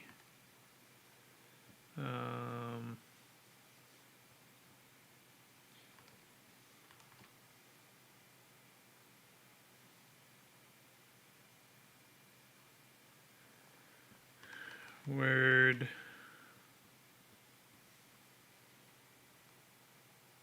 Okay. Let's see. It is feeling better, especially like darkening that interior down, and then we can get some little points of light. I'm still trying to decide like what kind of scene I really want in there and how close, like if there are people inside, so I don't know how close I want them to be yet. You know, so for scale, like how big is the interior of this place? Maybe it's really small, in which case they would be, you know, much larger in the scene, but still silhouetted. Which, you know, I don't hate that idea of just getting a couple, you know, couple dudes like maybe leaning against what would be the bar in there, and then just have a couple of... I might even put like a candle much closer to kind of justify a bit more light.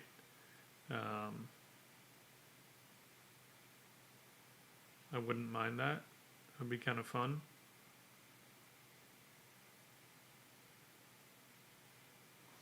I think.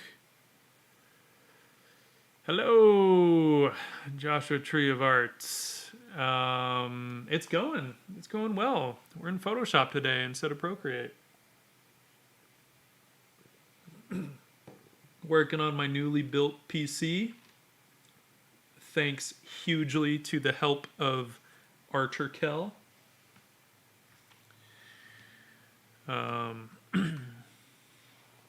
Yeah. And I know Monday, like, I really wanted to stream, but... So what happened was...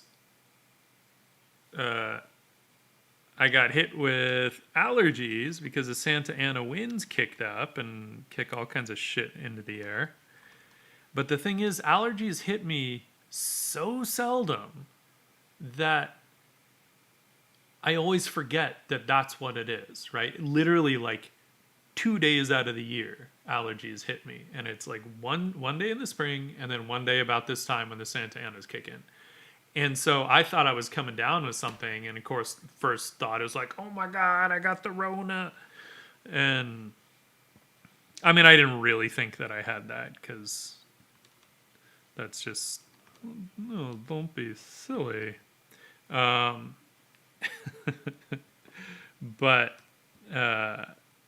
you know, I was afraid that I was coming down with something and my head was just all foggy and wasn't fun. And I had a scratchy throat, so then the idea of talking a whole bunch was like, no, that's not going to happen. But nice thing is,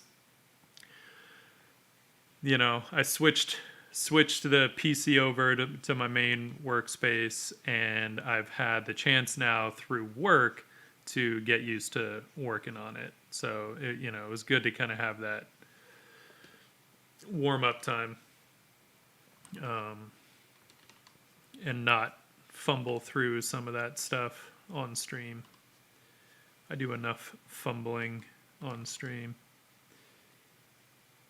Ooh, I'm liking this orange hitting in there. That's fun. That's fun.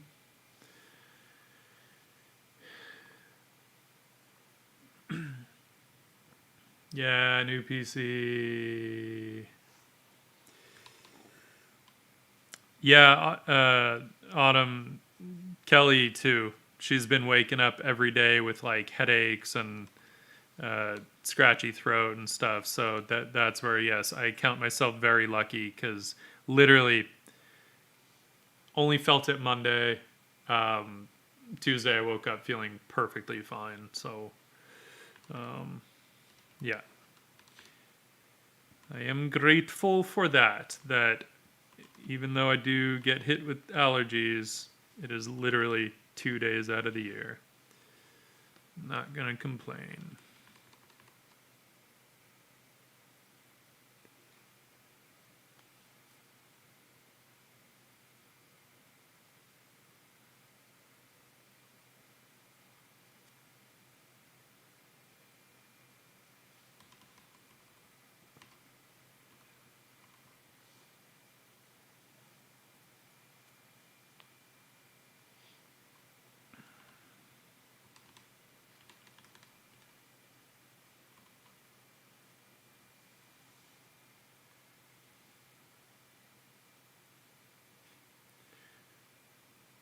That hand is kind of big, but I kind of like it. It's kind of awesome.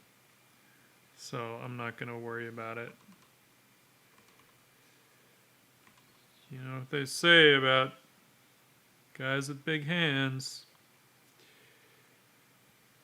They wear big gloves.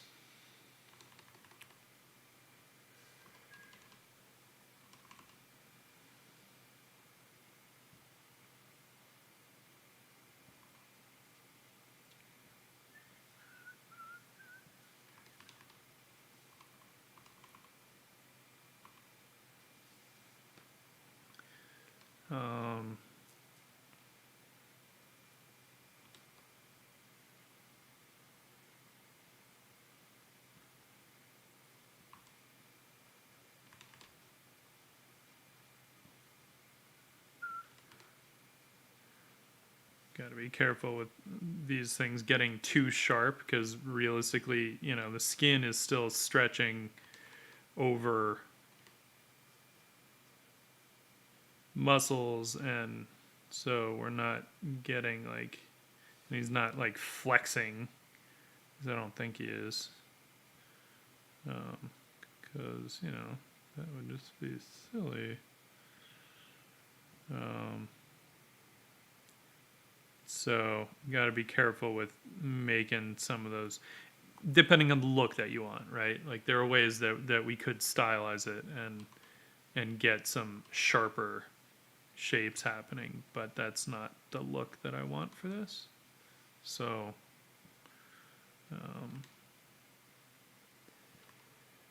that ain't what we gonna do. I ain't got a day job, sir.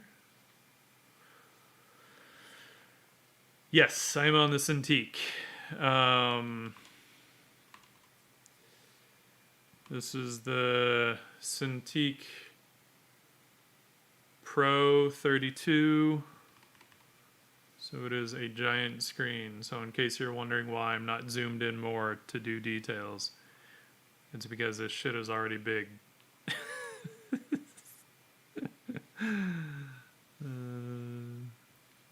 All right, let's get our angled brush here and get some of our highlights going.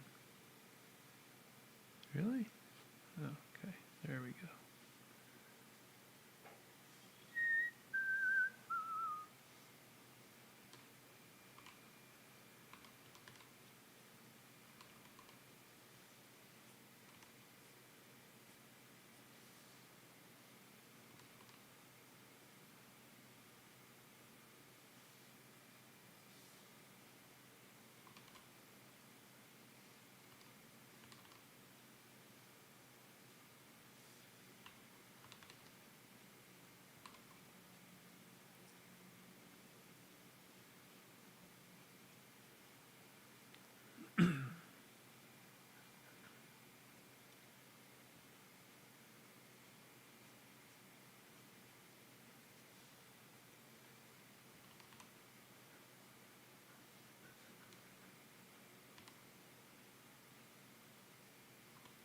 I don't usually get into like veins and shit on muscles.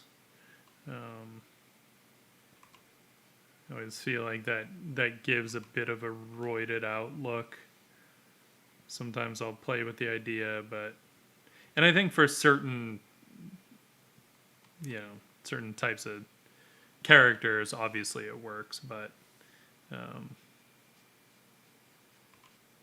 don't like to get too crazy. Go all Simon Bisley on it. And everyone is just like aggro. Aggro and roided out.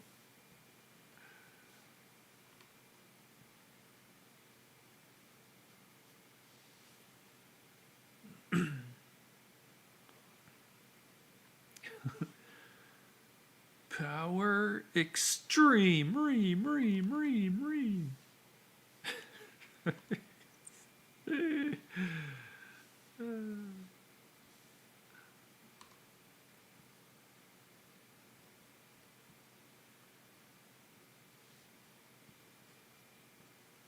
Yeah, even with the muscle fibers, I think you gotta be a little careful. I mean, you can always justify it by being like, yeah, but look at Bruce Lee. But then that's assuming everyone like trains the way that Bruce Lee did, and fuck, man, no one trains the way Bruce Lee did.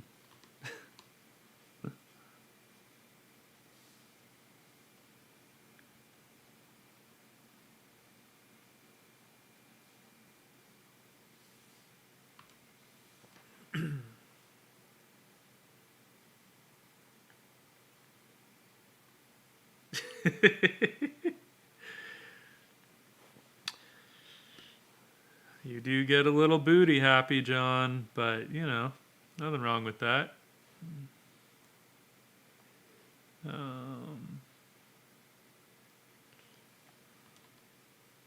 Now, there's one thing I have to kind of watch out for now is that, okay, if I'm doing this in Photoshop as opposed to Procreate, and I'm a lot more comfortable in Photoshop, then is stuff going to start to look better? So I may end up having to kind of repaint, or at least just go over some of the stuff that I'd painted previously, just to kind of bring it all into the same world a bit more.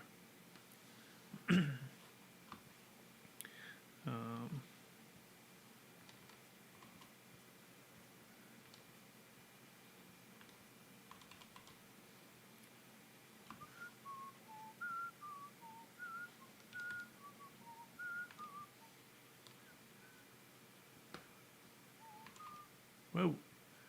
See that? It'll randomly, just for a split second, forget my hotkeys. And so it'll bring up like something else, but then it quickly remembers. Or it's trying to bring up something and I'm just end up not clicking it. I don't know. I don't know why it does that. But hey, at least it's not flickering. I don't know why that went away, but I'm not going to complain. Yeah. 21 was really bad about that. That's why I finally switched. Actually, I switched just before the stream, and I was very happy to find that it didn't fuck up in the same way. The other thing that 21 was doing was it would, if sometimes half the time, I would say, or 60% of the time, when I switched to another app briefly, came back into Photoshop, it wouldn't register the tilt on the brush head, so it wouldn't rotate. The stroke would actually rotate, but it wouldn't show it on the brush. And then I'd have to go out to another app again, come back in, and then usually it would load again, but it wouldn't show that rotation on the brush head. So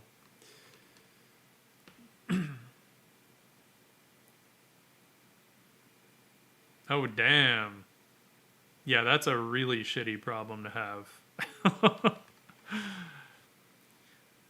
I don't have that problem. All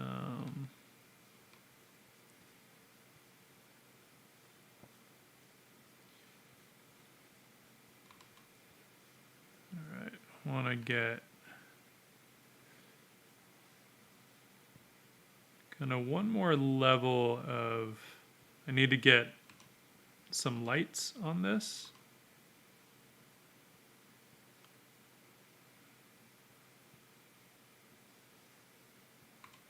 So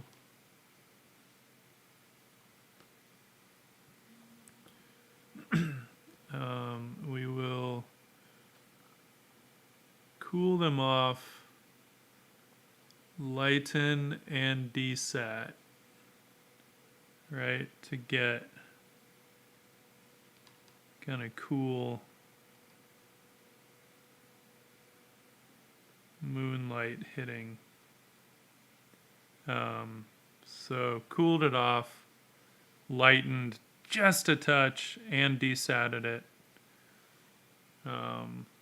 Like, I could go much cooler with these lights, but I don't know if I want to. I might.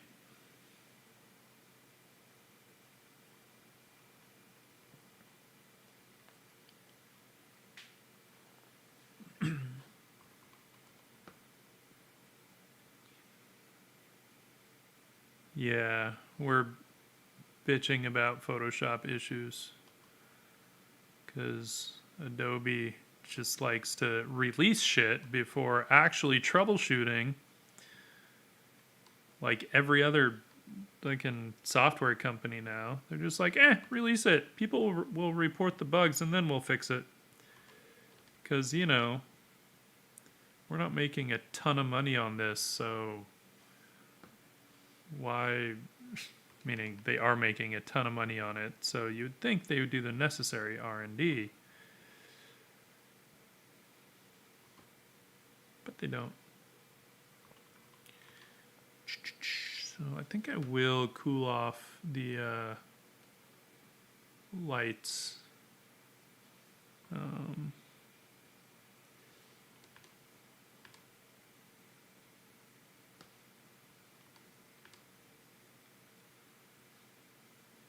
On that sash.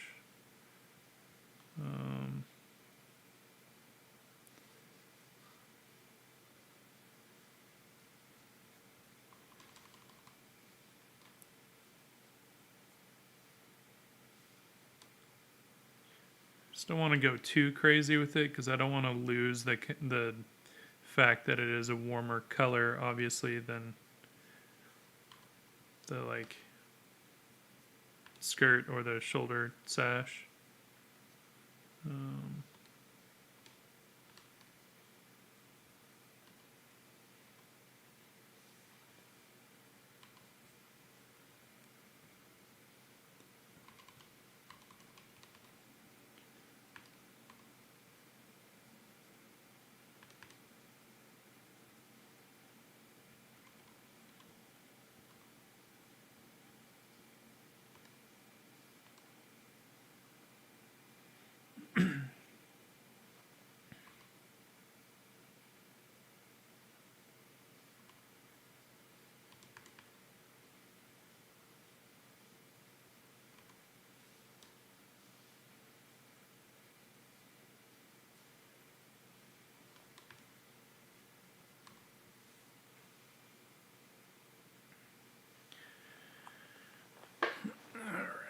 Let's see here.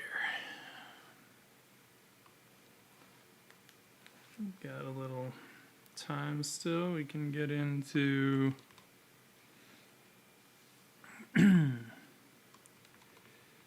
get to his belt here. Me and my leather belts with metal decorative things.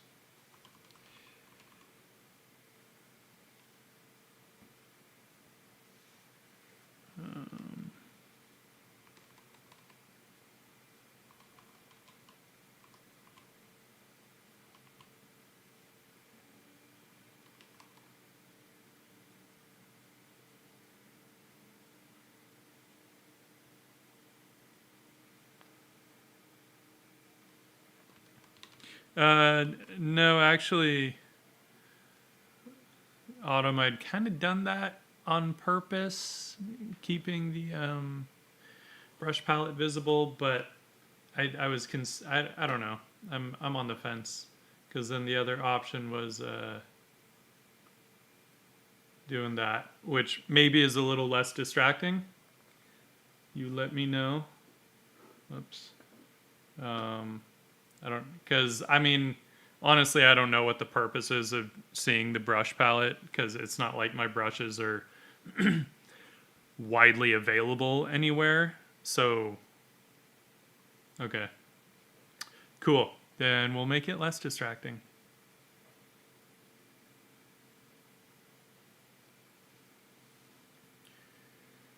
Oh, this hand. We still need to finish this hand, too. See, I bounce all over the place when I'm like really painting stuff up.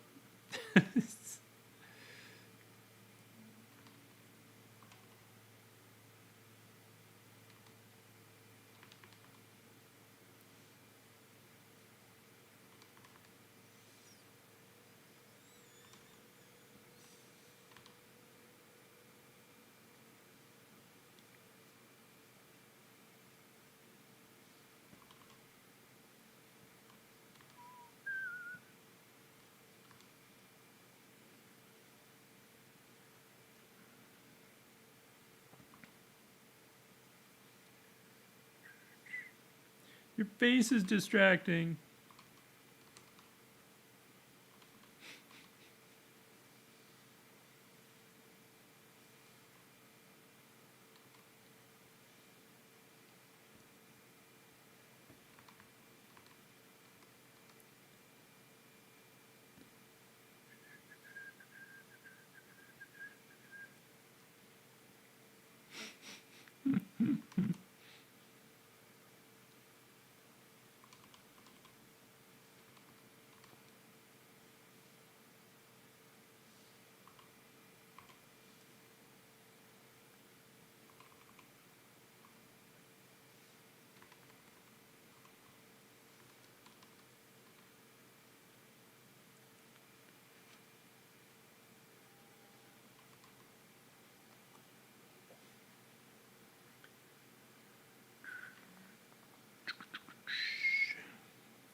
The nice thing is when we really start to get all these colors sort of laid out, then I can just do a bunch of color picking. It's a little lazy on my part in some ways. I mean, obviously, what's the point of doing digital if you're not going to use a bunch of the shortcuts, right? And knowing that when I do actually paint it up, I'll have to mix each color anyway. So there's kind of no point in doing that, you know, right now. I might as well just kind of color pick and jam through this process as much as I can.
At some point, what I might do also is just bring in a brush with some color dynamics on it, just to start to get some variation, make it feel a little more painterly, perhaps, and it'll also bring in a bit more mark making variety.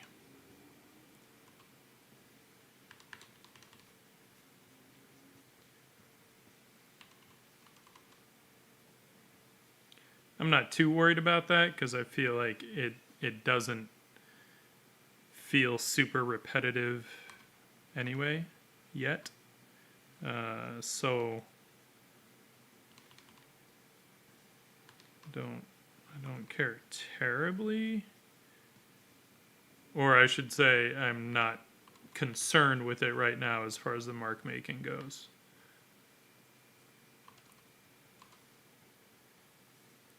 So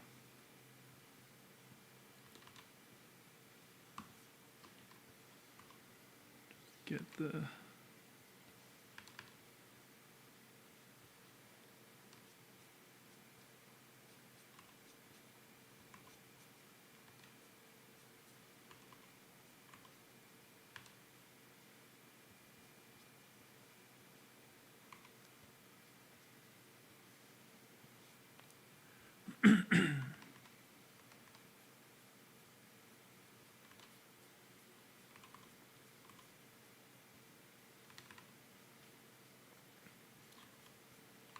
and overall, hey, Autumn, are the sound levels cool everywhere?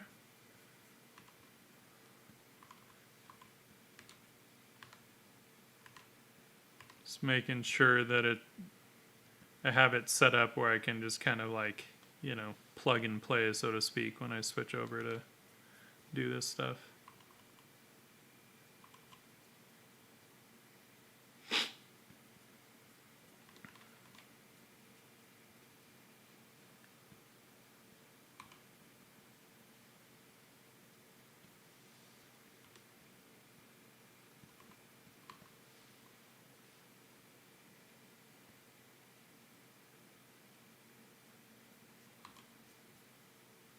Yes, can you not hear the music?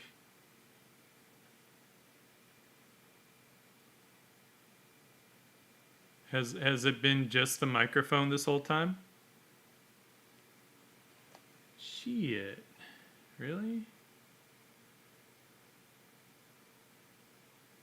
Oh. That's weird because it's showing up on my thing.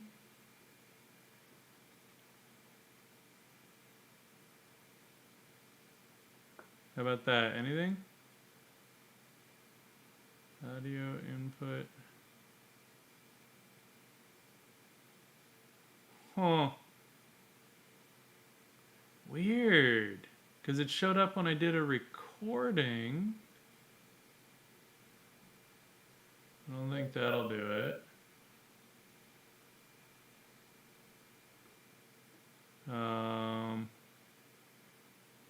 Damn. That sucks. I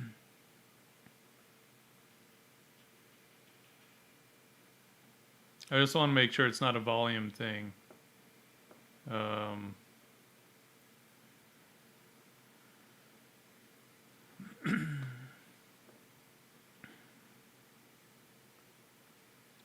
That's weird because when I did the test recording, it showed up, but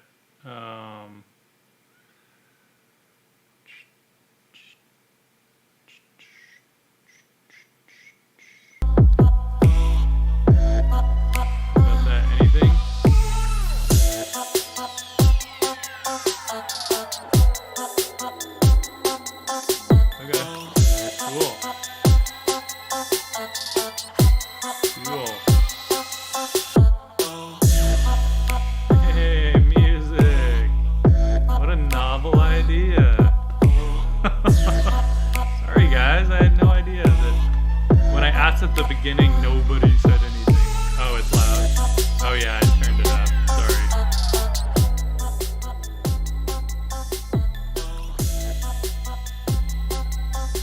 Is that a little better, or is it still too loud?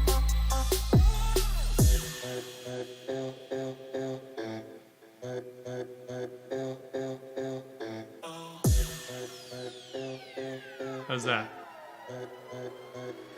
Too much? Too loud? Cool. Alright. Sweet. Sweet. Word. Damn, that must have been so boring. You guys just watching me like paint. Nothing to jam out to.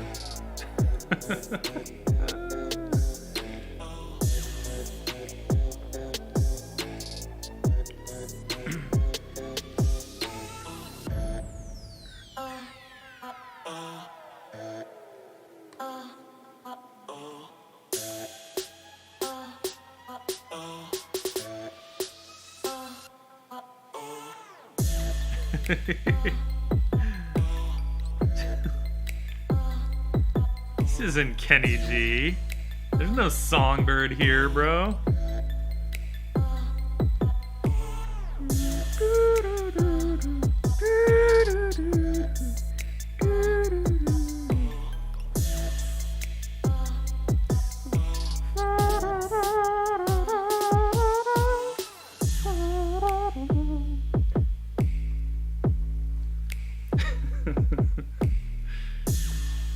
No smooth jazz for us. I'm all about jazz, but not that shit.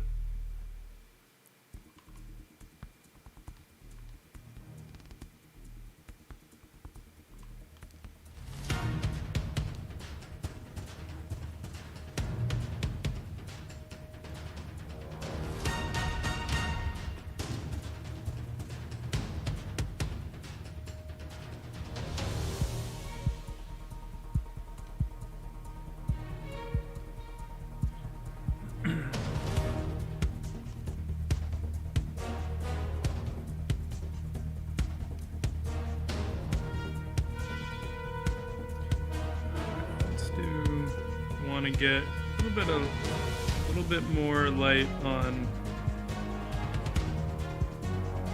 these drape pants, because I want to be able to kind of like blend the light in with the sort of skirt deals. I don't want much because obviously they wouldn't be catching a whole lot of light, but again, it's just that kind of thing where two forms meet, and I like to sort of tie them together with the lights.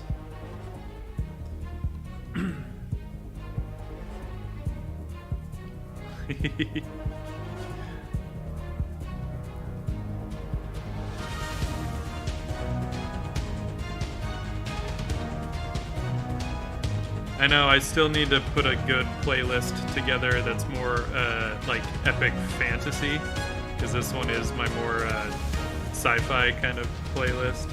I just haven't gotten around to it yet. I've been a little busy.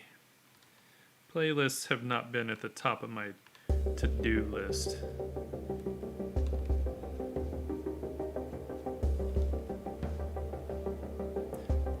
Alright, so I need this to drape more.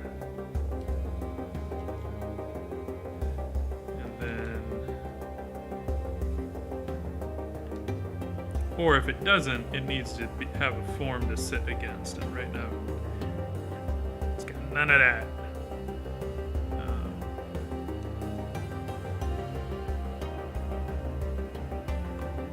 Right, so we'll test it out and see if that feels like what we want.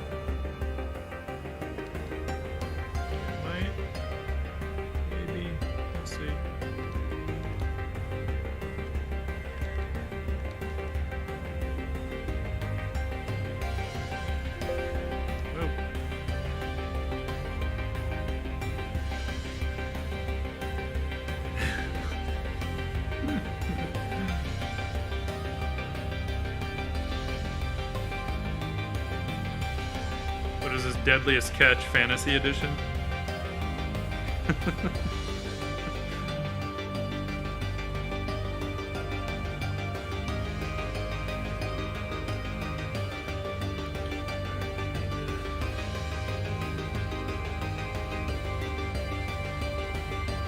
Sometimes with drapery, you just gotta keep working it until it feels right. Yeah.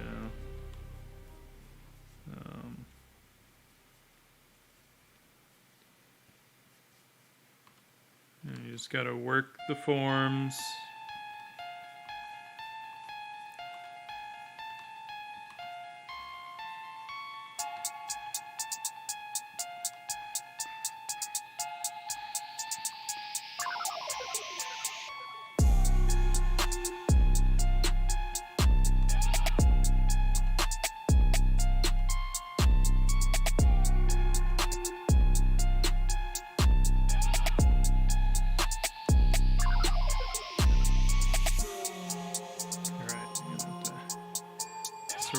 Preserving some idea of a cast shadow from that belt, but I'm better off handling the rest of the stuff so that it feels right, and then putting that cast shadow in so that at least I know everything is where it should be.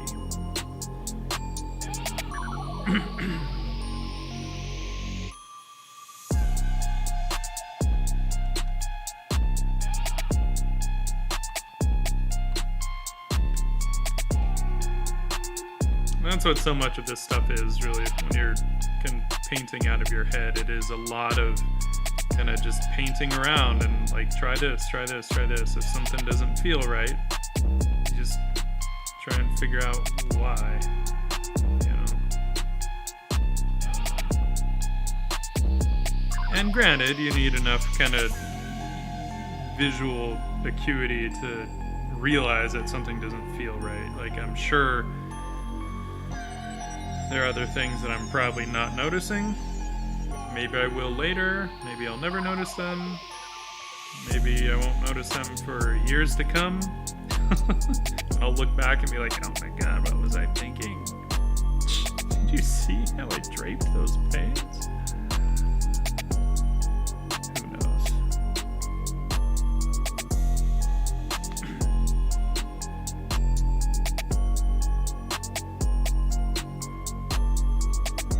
An emotion check? Wait, what's the emotion check? Thanks for the follow, Andre. I appreciate that.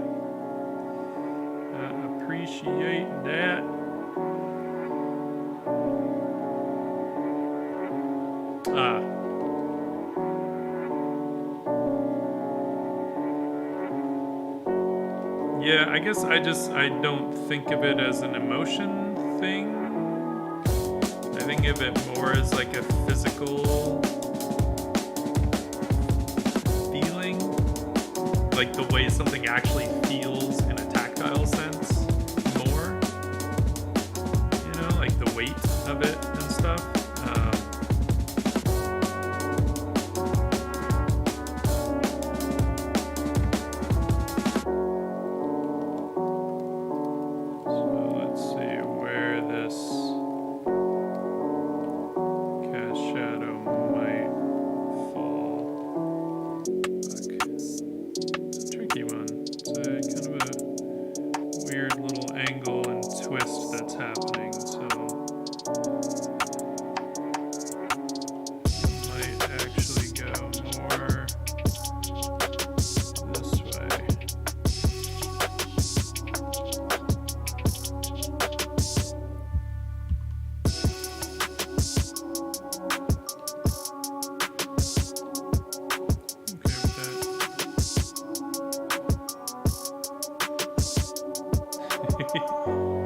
Thanks, Andre. Yeah, we're just working on what I'm hoping will be basically like solid reference for me to do an oil painting from, but we'll see. I have so many other paintings that I still want to do that the idea of taking that much time to do an oil painting is still like, do I wanna do that? I mean, I want to do the oil painting. It's just, it is time consuming, and I have all this other shit that I want to get done. So it's a tough one. I want a belt.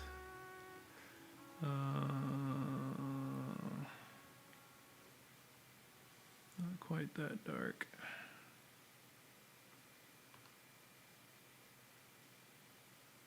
The belt overall got lighter than I wanted.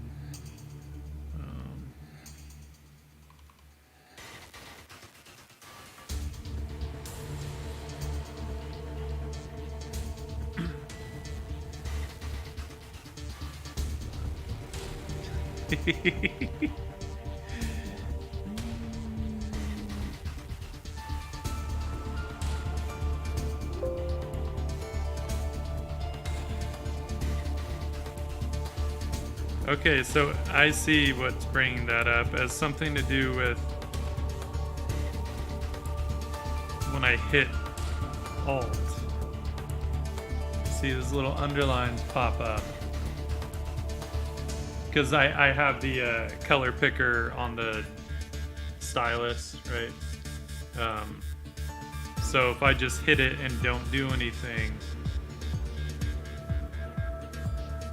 I see it brings up hotkeys where I can access those menus. I see.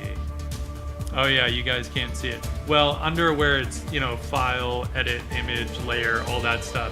So if I hold the stylus near the Cintiq and I just tap Alt, it brings up the option to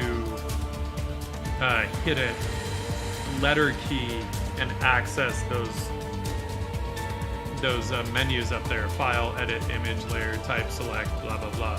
So right now I could hit L and bring up the layer menu, which you guys can't see apparently. Let's do one that you can see, like window.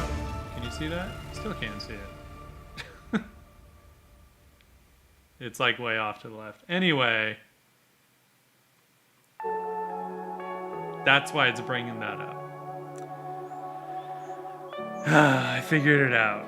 You guys don't know what I'm talking about because it's cropped off. Alright. I did see that since I dressed his pants more, kind of feel like hers need some addressing or undressing. No, it's not that kind of stream.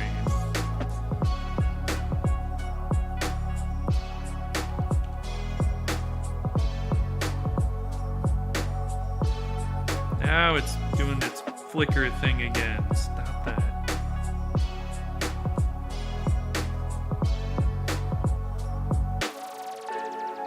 Don't like it.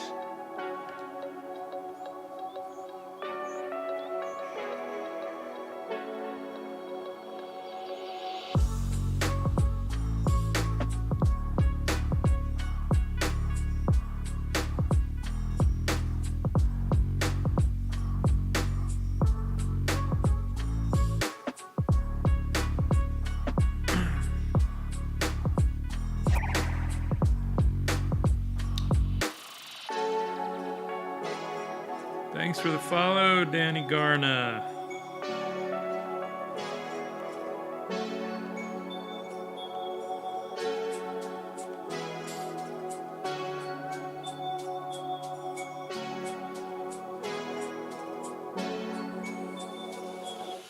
Alright, so these shadows here are bugging me, mostly because I got all like just painterly with everything and didn't really pay attention to the form that much.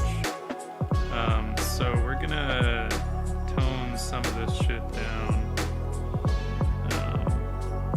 It's always, I don't know, there's also nothing wrong with getting all painterly with it. I don't mind that as long as the kind of essence of the form comes through, I guess. Ugh, why the flickering? You were being so good. Now you're just being a dick.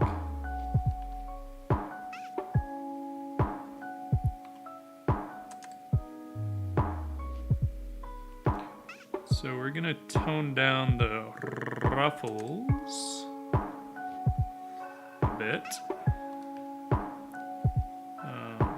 Not make them quite so extreme.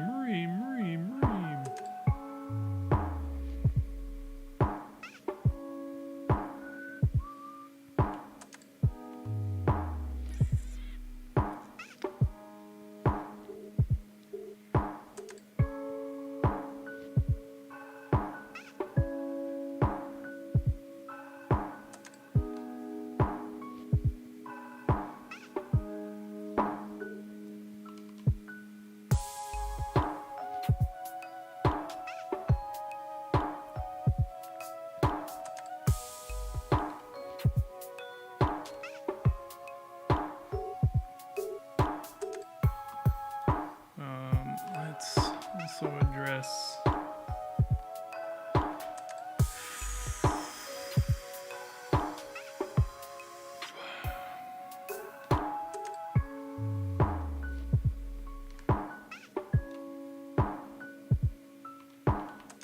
this hand a bit.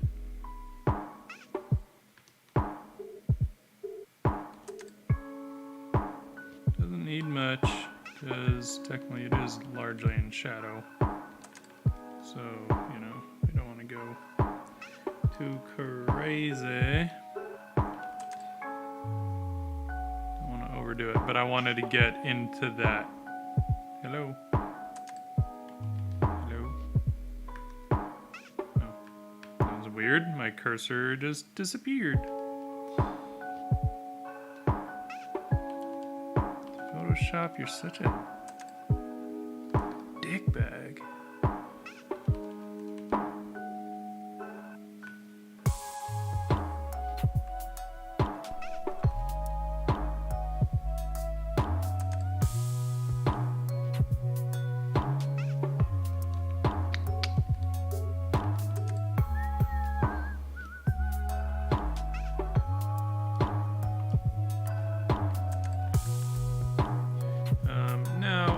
To play with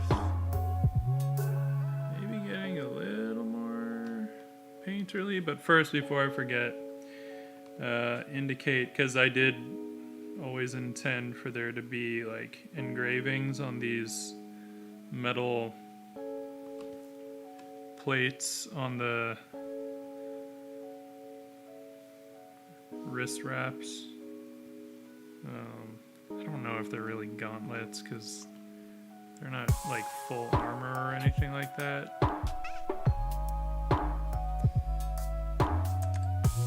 I actually almost see these more as being decorative rather than defensive kind of things. Stop it.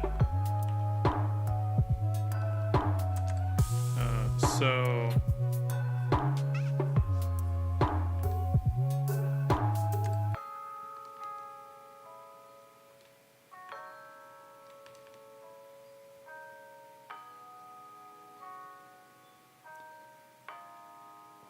I mean, they could be like, they could offer some minor defense, but, you know, they wouldn't be able to take like a full-on assault from like a sword or something. Or maybe they can. Maybe there's some crazy mystical, magical metal. Not magical, but, you know, mithril type of stuff. Mithril. Whatever. Sometimes that kind of stuff, to me, can get a little, like, convenient. So I'm always hesitant to be like, oh, well, there's this fantasy metal that is just, like, you know, as hard as you know,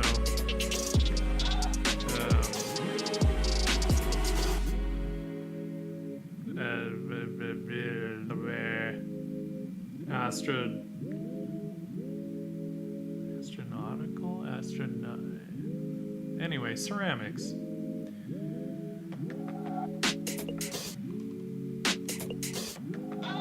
You know, spacecraft, space shuttle grade ceramics. I'm like, well, I don't know. I think that works if you have like magic in your fantasy world, you know, then yes, you can, I think you can get away with some of that stuff. But if it's just like a naturally occurring element in this world, you know, it's a little much when it's like just it's ridiculously hard metal.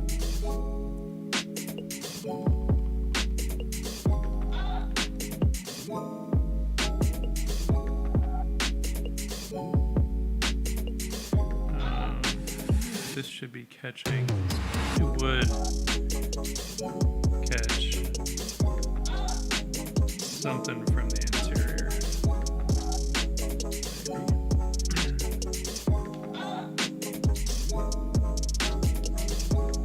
Oh, engravings.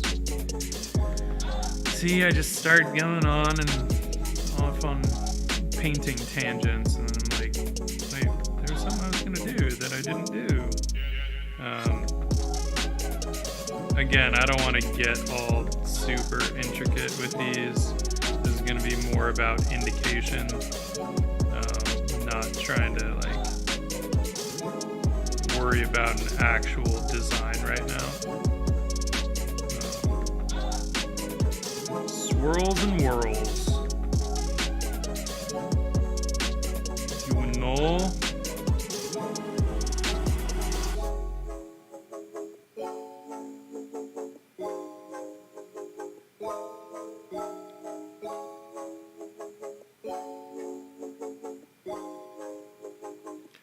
Mauricio, thank you for coming by. You have a good one.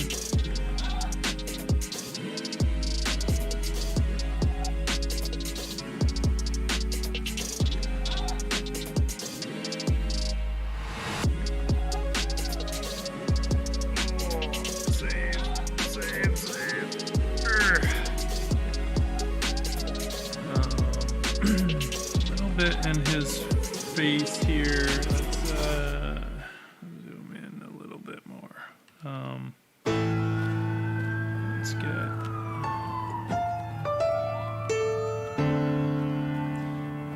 I want there to be a clear difference between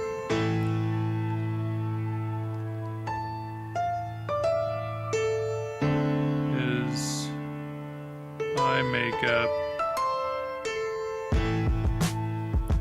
and smile lines.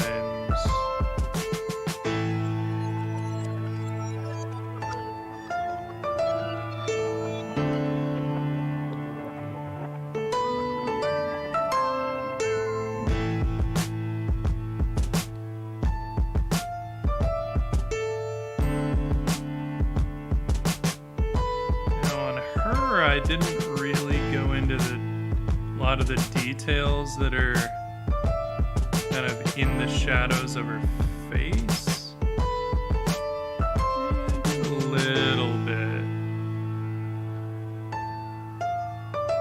This is a little different though. So maybe we'll just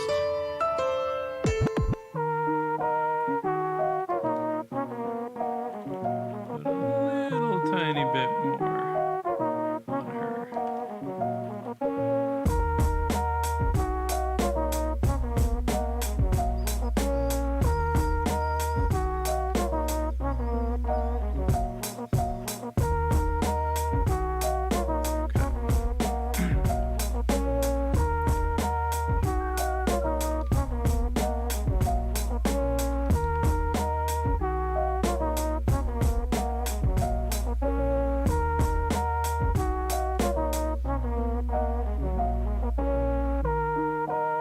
Stop flickering, Photoshop.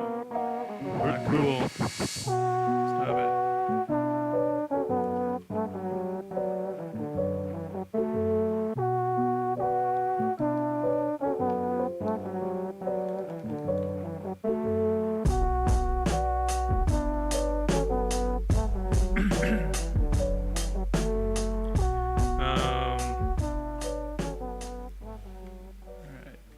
before I move on, I'm not I mean, other than the stuff behind him, which I still am not sure about, but I kind of feel like I want to, like the next step would be maybe playing with a bit more painterliness and stuff, and I'd like to get a little more, like some more detail in the stonework behind them, because now that's feeling very cartoony compared to them. I don't think I'll get into that stuff too much tonight, but I might do a little bit, because I don't think it'll take much to kind of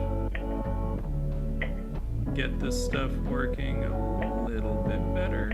A lot of it's just getting some of those smaller edges in there, sharper edges, so it doesn't make things feel so like round and cartoony.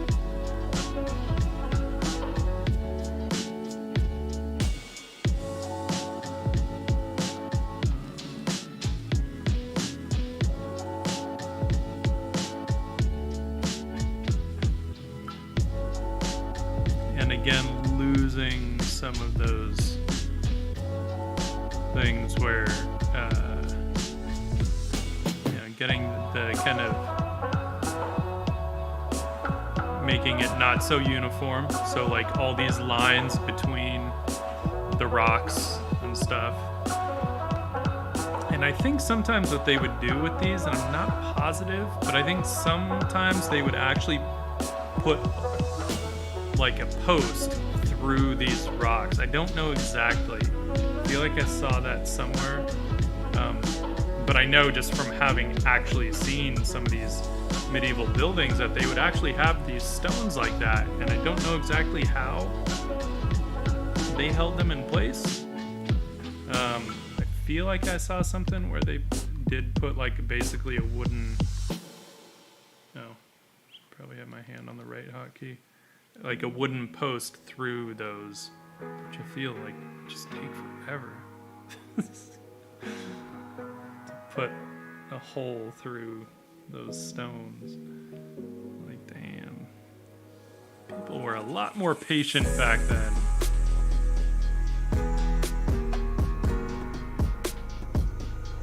Back in the day.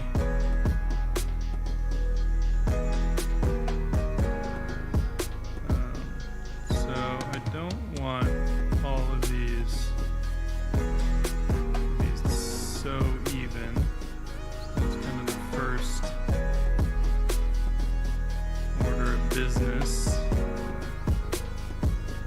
Then I can kind of come back through and do some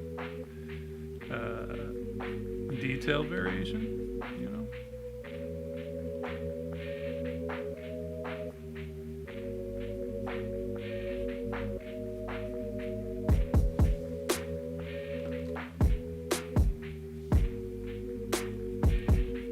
Even though these are things that are essentially man-made, but they didn't have like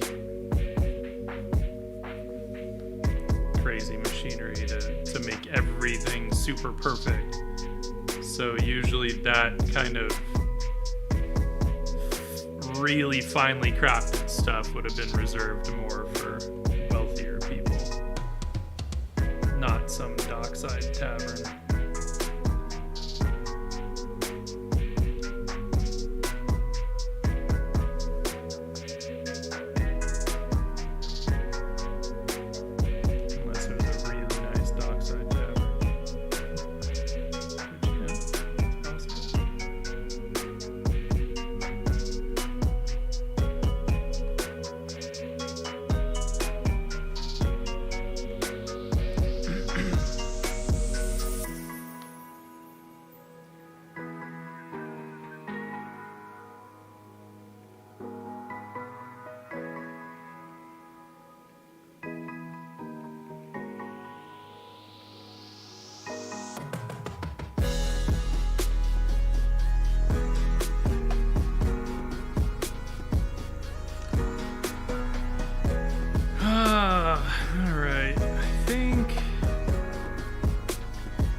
call it for tonight.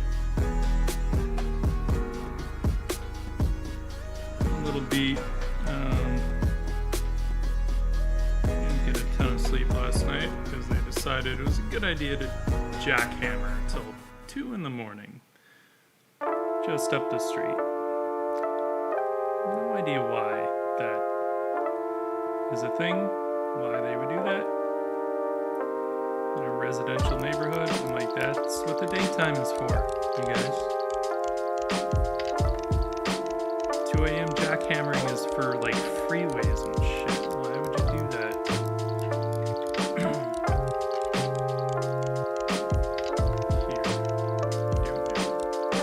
Here. Don't know. Alright. I am going to call it there.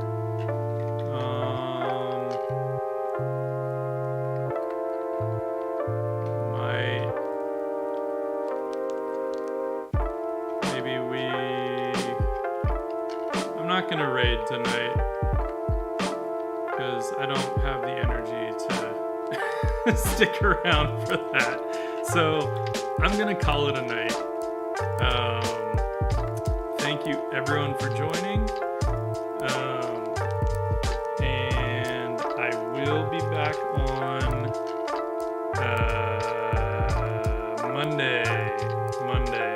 I don't think I'll be streaming Saturday. I'm trying to get back to getting some writing done. So, you know, currently, like, Saturday won't be a regular stream, that's for sure, but we'll see. I might jump on, it's possible. But for now, Monday, 7 p.m. Pacific time. I'll be back then. Thank you, everybody, for joining. Appreciate you. Appreciate your time.